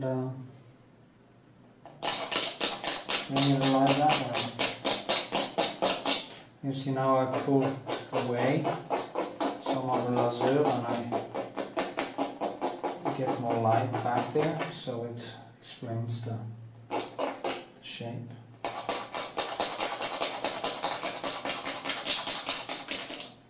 There's also a way to do it.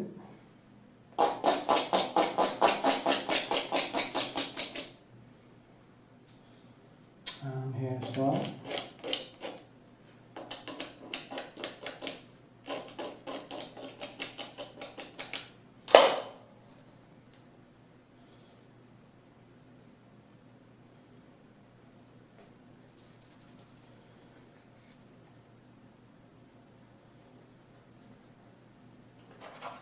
Some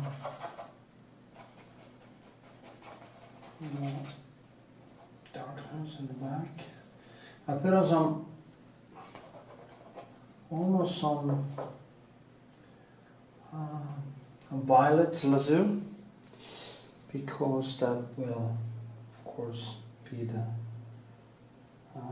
complementary color to the yellow, and the blue to the orange, so it gives it more punch.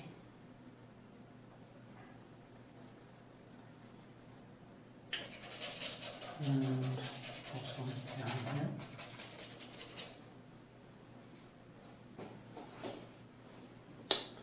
To do something with the shape right here, to give it a little bit more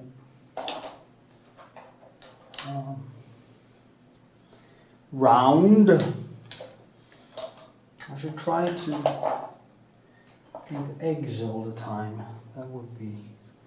That is quite hard, because the shape is not round, but it's also, they say eggs are very difficult.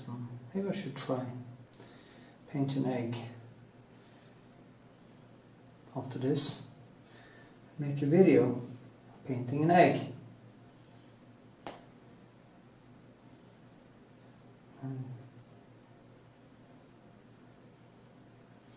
As you can see, I'm not a photorealist. It's kind of a mix between everything from a sort of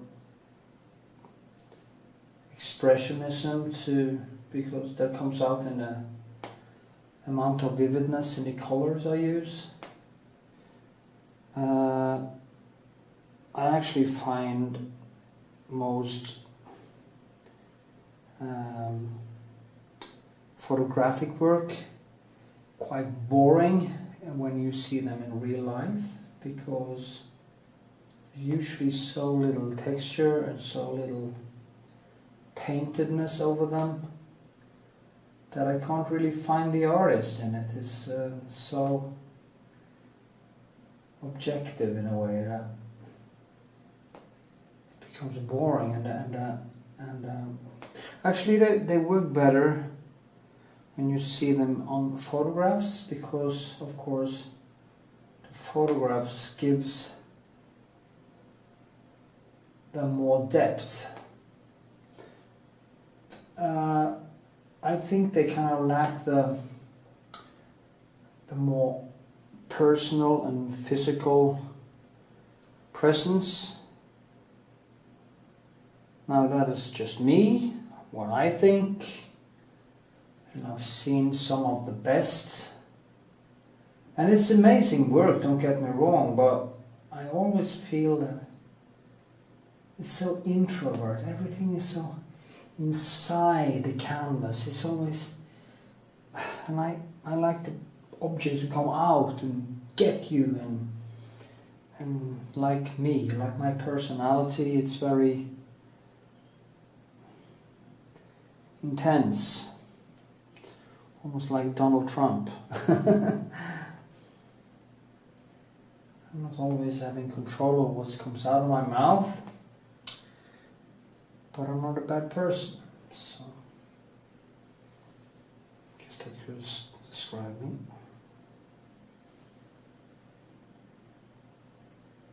Maybe that is also why I kind of like Donald Trump, because he reminds me of me. On a very bad day.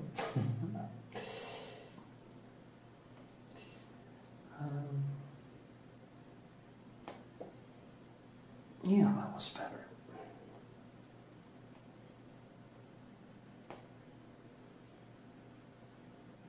My sleep pattern has been a little bit bitchy, so I have a little bit blurry vision today. That's quite annoying. But I'll be alright. So you see how I work, how I think, and you just have to have the patience. Not all of you want to paint like me anyways. It is everyone have to find their own personal fingerprint, how they use the colors, how they use the tools, and figure it out. You can, it's like with everything else, sometimes you get these epiphanies, or things just detonate in your head and you suddenly understand things that you, or you found out things that you didn't know. Like when I suddenly understood how Vermeer has painted some of these beautiful kind of these when it goes from the dark to the light, and he makes it kind of just glide together like milk, like it's just, you just keep working and someday you will do something and you say, that's how I did it. You probably go to school and learn it, but when you learn it yourself by accident, it really becomes yours in a different way. So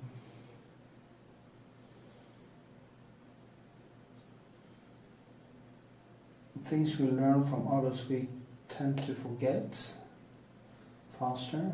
Things we learn from ourselves tend to stick with us.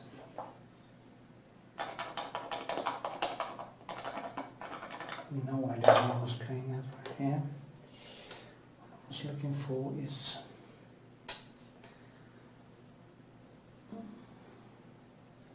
okay, and I have to have this. There's a light coming from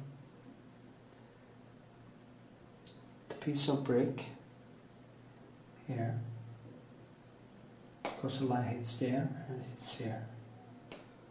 Of course, I exaggerate the light a bit to make it more 3D. As usual, yeah, I do exaggerate. I tend to, yeah. If I paint a girl with a big butt, it tends to become bigger. If I paint red, it usually is a little bit more red or green or whatever. The colors are exaggerated, the shapes are exaggerated. It's just, I guess, my personality that leaks into how I see things. And maybe that is what gives it a little bit of this, as people tell me, in a way, an over-natural feel to them. They're not naturalistic, they're kind of beyond that. It's a strange thing, kind of what? Kind of is such a...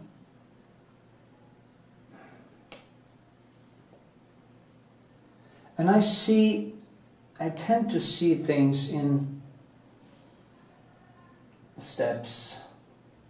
So I see this, and then I notice this, and I don't see the whole thing. I tend to put it into small compartments, and it's the sum of every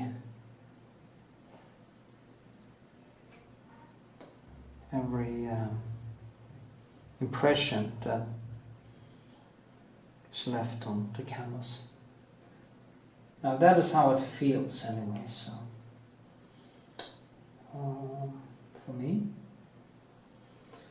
Now I need to, it's really exhausting.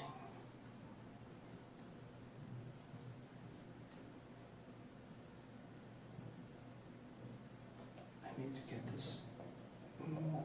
See, I use my finger because here there's not going to be any texture. The texture is going to be over here. So to push this down, I also use my finger. And background. Now you see two drawn, fucked up there. Wrong color was blue instead of deeper, some,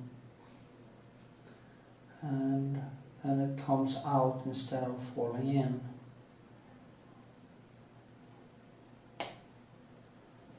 And all this just because of a lousy apple, huh?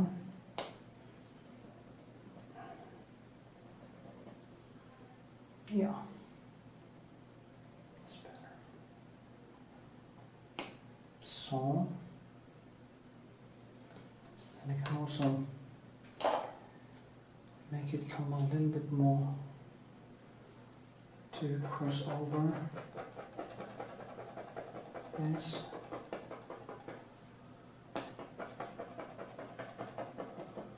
This is the most difficult part of the whole thing. Making it just glide.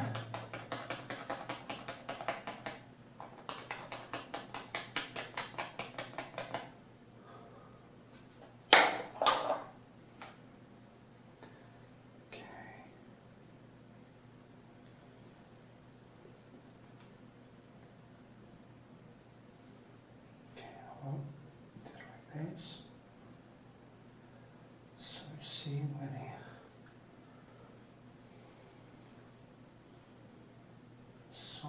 so that falls more in. Then I need a light right under there, and that of course will be more reddish because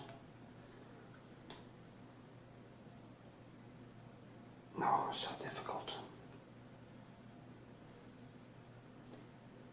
Has to be some kind of red color. Yeah, no, that's more like it. And now I'm using that technique that I saw. I kind of put on color that is so watered down by my medium, my 70% linseed oil and turpentine, that it kind of becomes a fluid, almost like watercolor, see now, and I get this feel of some light or color that kind of falls on top of the apple. I don't know if you can see that on the video, but I hope so, because it's very important. And here I have to push it down a little bit. Actually, my brain was trying to trick me to bring it up, but to make it lighter. But when I started to do like with my eyes, I compare it to the light of here, and I see that it's much darker actually. So, and that's how your eyes can keep on fooling you. That is why you have to keep, when you're going to finish a painting or come to this point, you have to start also combine your intuition with your intellectual mind. See here now, it's almost like watercolor, and it just gives it a boom, a punch, last. And there is more light here. Yeah. And this is how I keep working with the end stage. And now I really start to feel it's starting to become quite nice actually. So, but I will continue working and then I will show you the result in the end.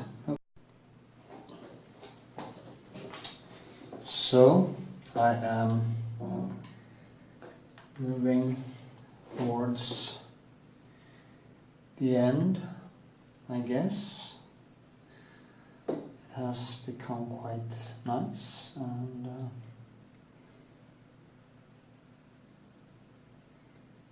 just trying to do a little bit of, this is how I kind of bind and give it a little bit more room, contrast, by pulling up the background a little bit. And I do, in a way,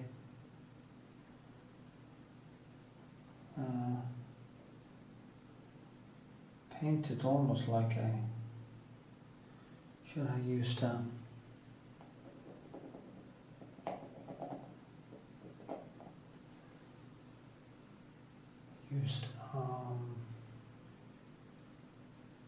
pencil or something.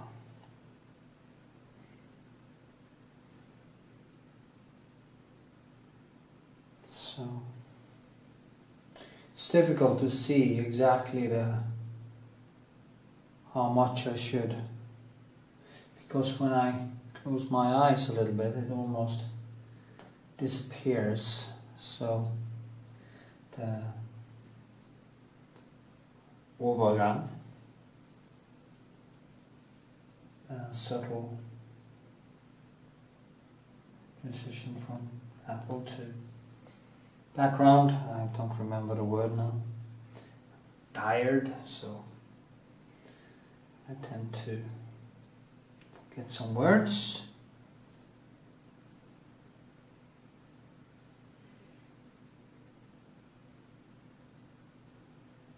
Just trying to pull, and maybe I shouldn't have touched that at all because it was, and that's the whole thing, it's very hard to know when to stop.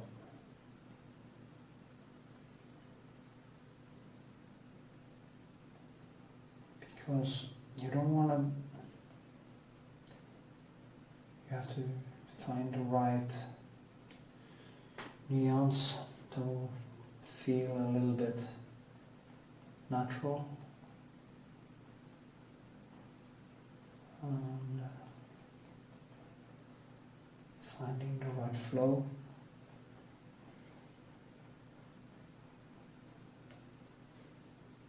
There's some brighter orange behind it, but not too much. It mustn't compete with the orange in the apple. Just kind of explain that shape. And I think that looks quite nice actually. Now it's a little bit woolly here. And that is because the brush strokes is kind of meeting. That was a little bit too much. Push it down a little bit.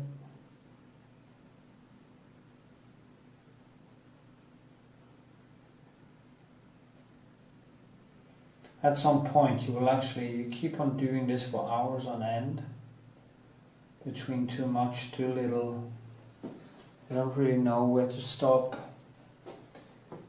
And you start seeing new things all the time, and you kind of go nuts. It's so hard to tear oneself away from it.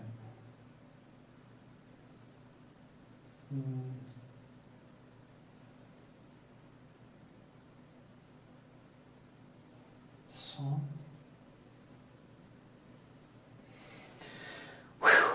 okay.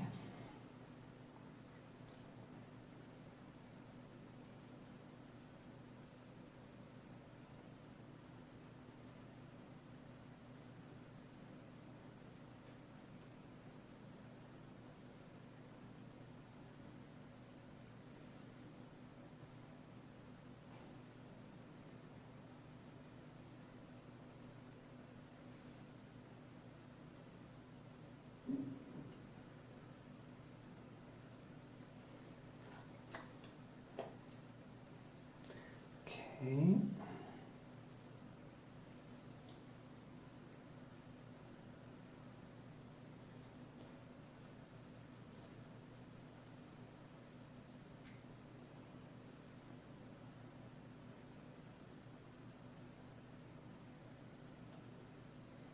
Yeah.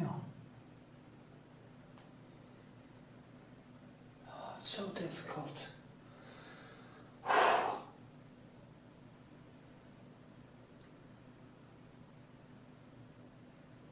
I should have had some better tools right now.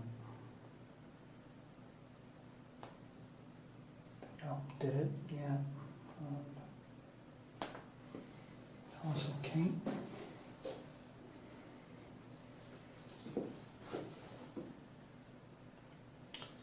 I might let it just dry until tomorrow, and I take some blue and I put some bluish over it, so the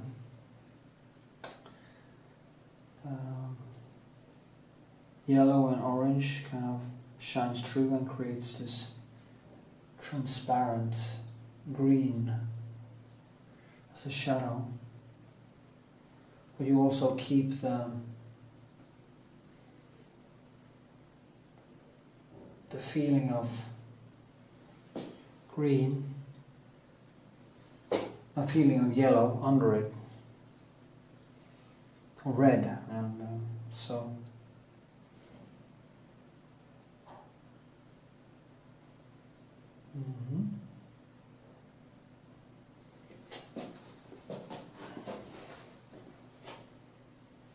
it's way too red, so if you can see.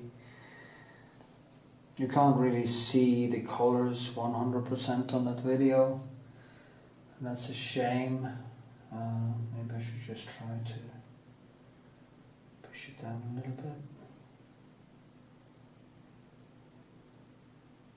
Anyway, my eyes are quite tired, so I should just, maybe I should just sign.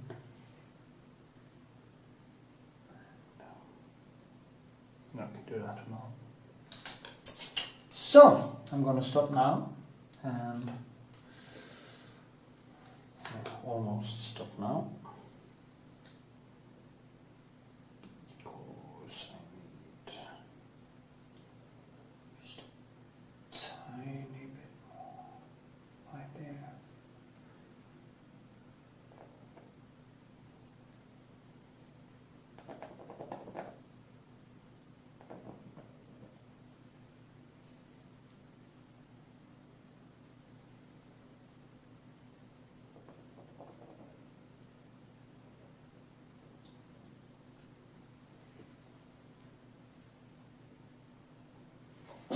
Okay.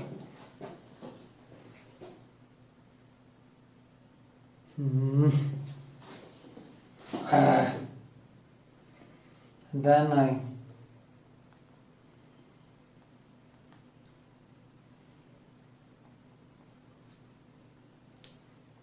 did a little bit too much.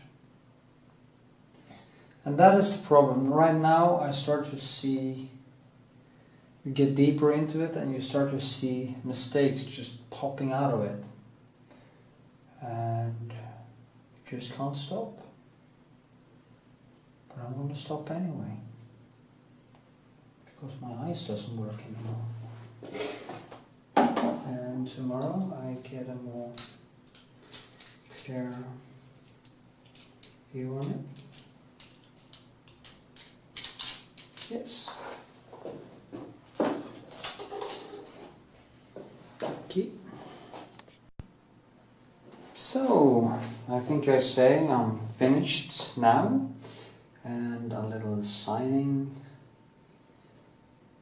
It's always a little bit difficult when it comes to paintings like this, because you don't want the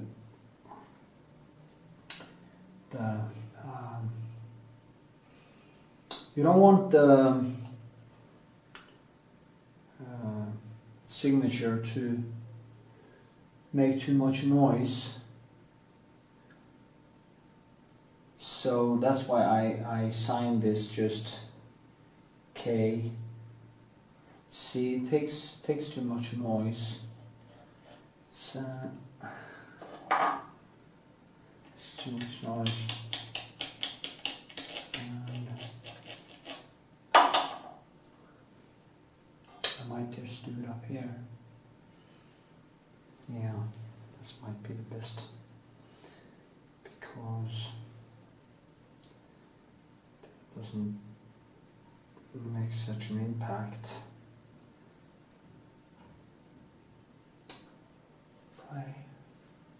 Horrible. So just say K dot A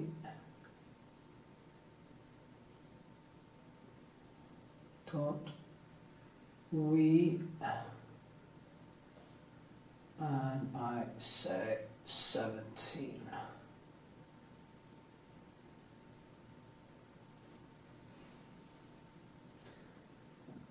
Even that was too big.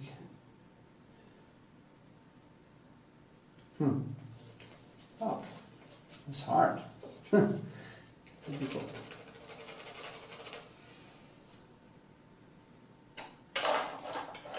Maybe a better pencil.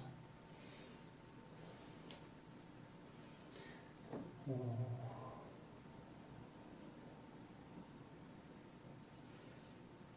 I think I put it down here after all. But I have to find the right tone.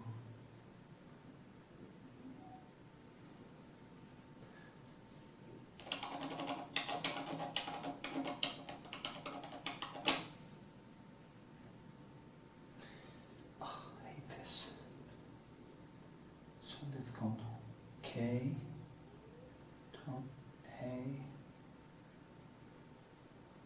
No, I can't use this. Ah! So annoying.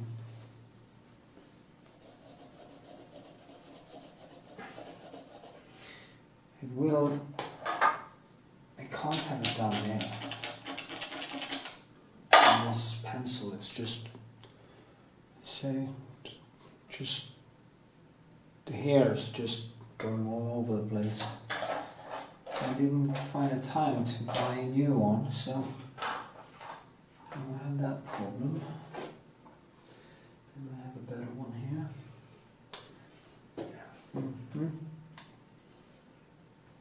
I think I just put it up here after all. And I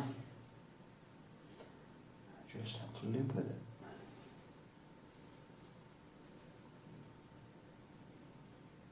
Yeah.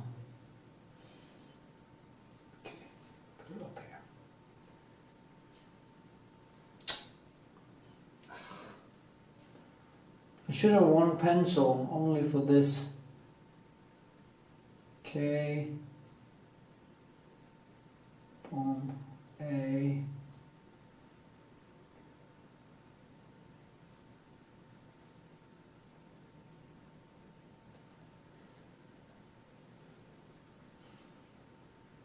like this.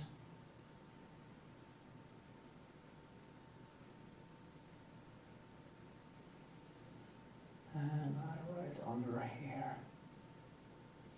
7th. Jesus Christ. Okay.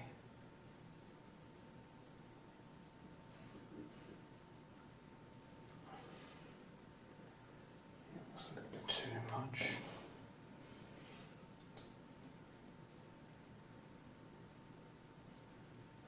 And I do like that, and that will push it into the canvas a little bit. And yeah, it's not that disturbing, you can actually see it. It doesn't disturb it too much. Maybe you can find a different, better pencil somewhere. Luckily. See.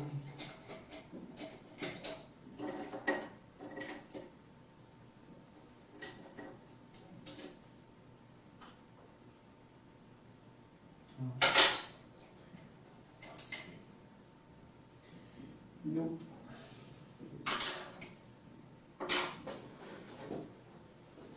It's just so fucking ugly.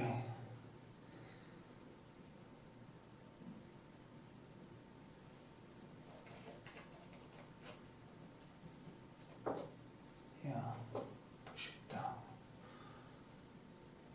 Nah, have to do it again. Smaller letters. Whew.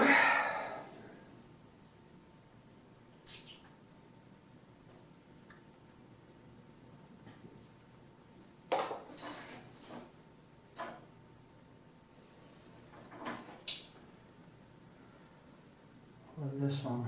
No.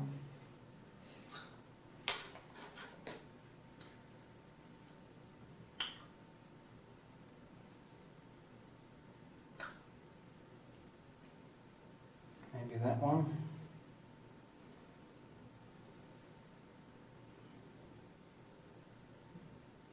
Okay, let me see. Too thick. Okay. Shit.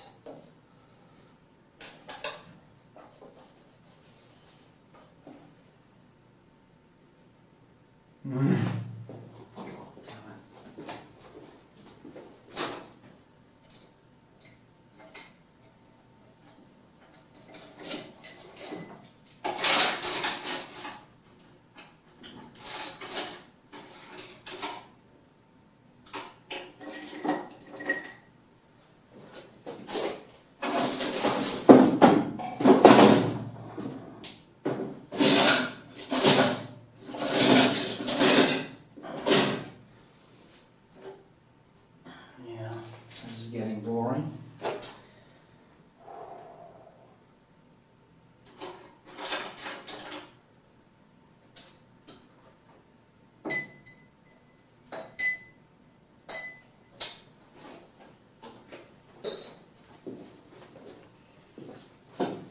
The problem if you don't wash them good enough, the thing is to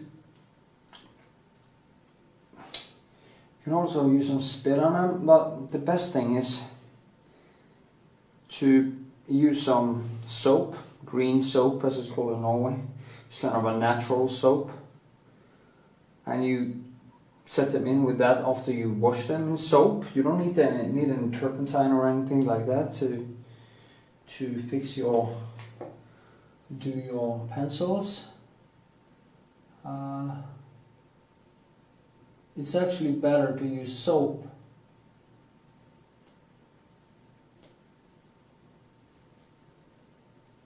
because it also doesn't put such a strain on the hairs.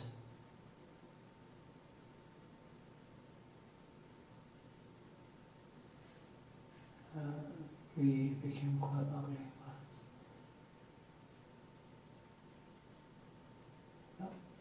So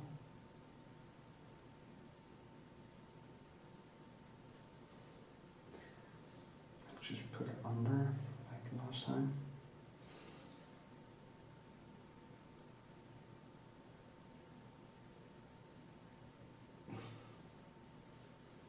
Yeah, I think that is good. It's quite invisible.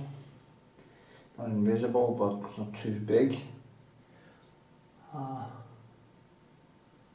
17. Okay.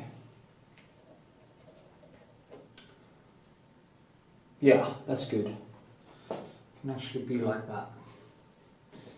Maybe do like this, this, and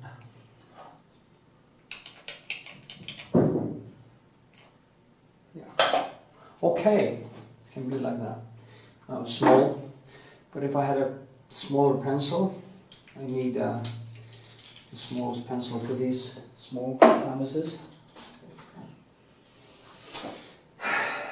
to make very small signature. I have to practice more. Okay, yeah.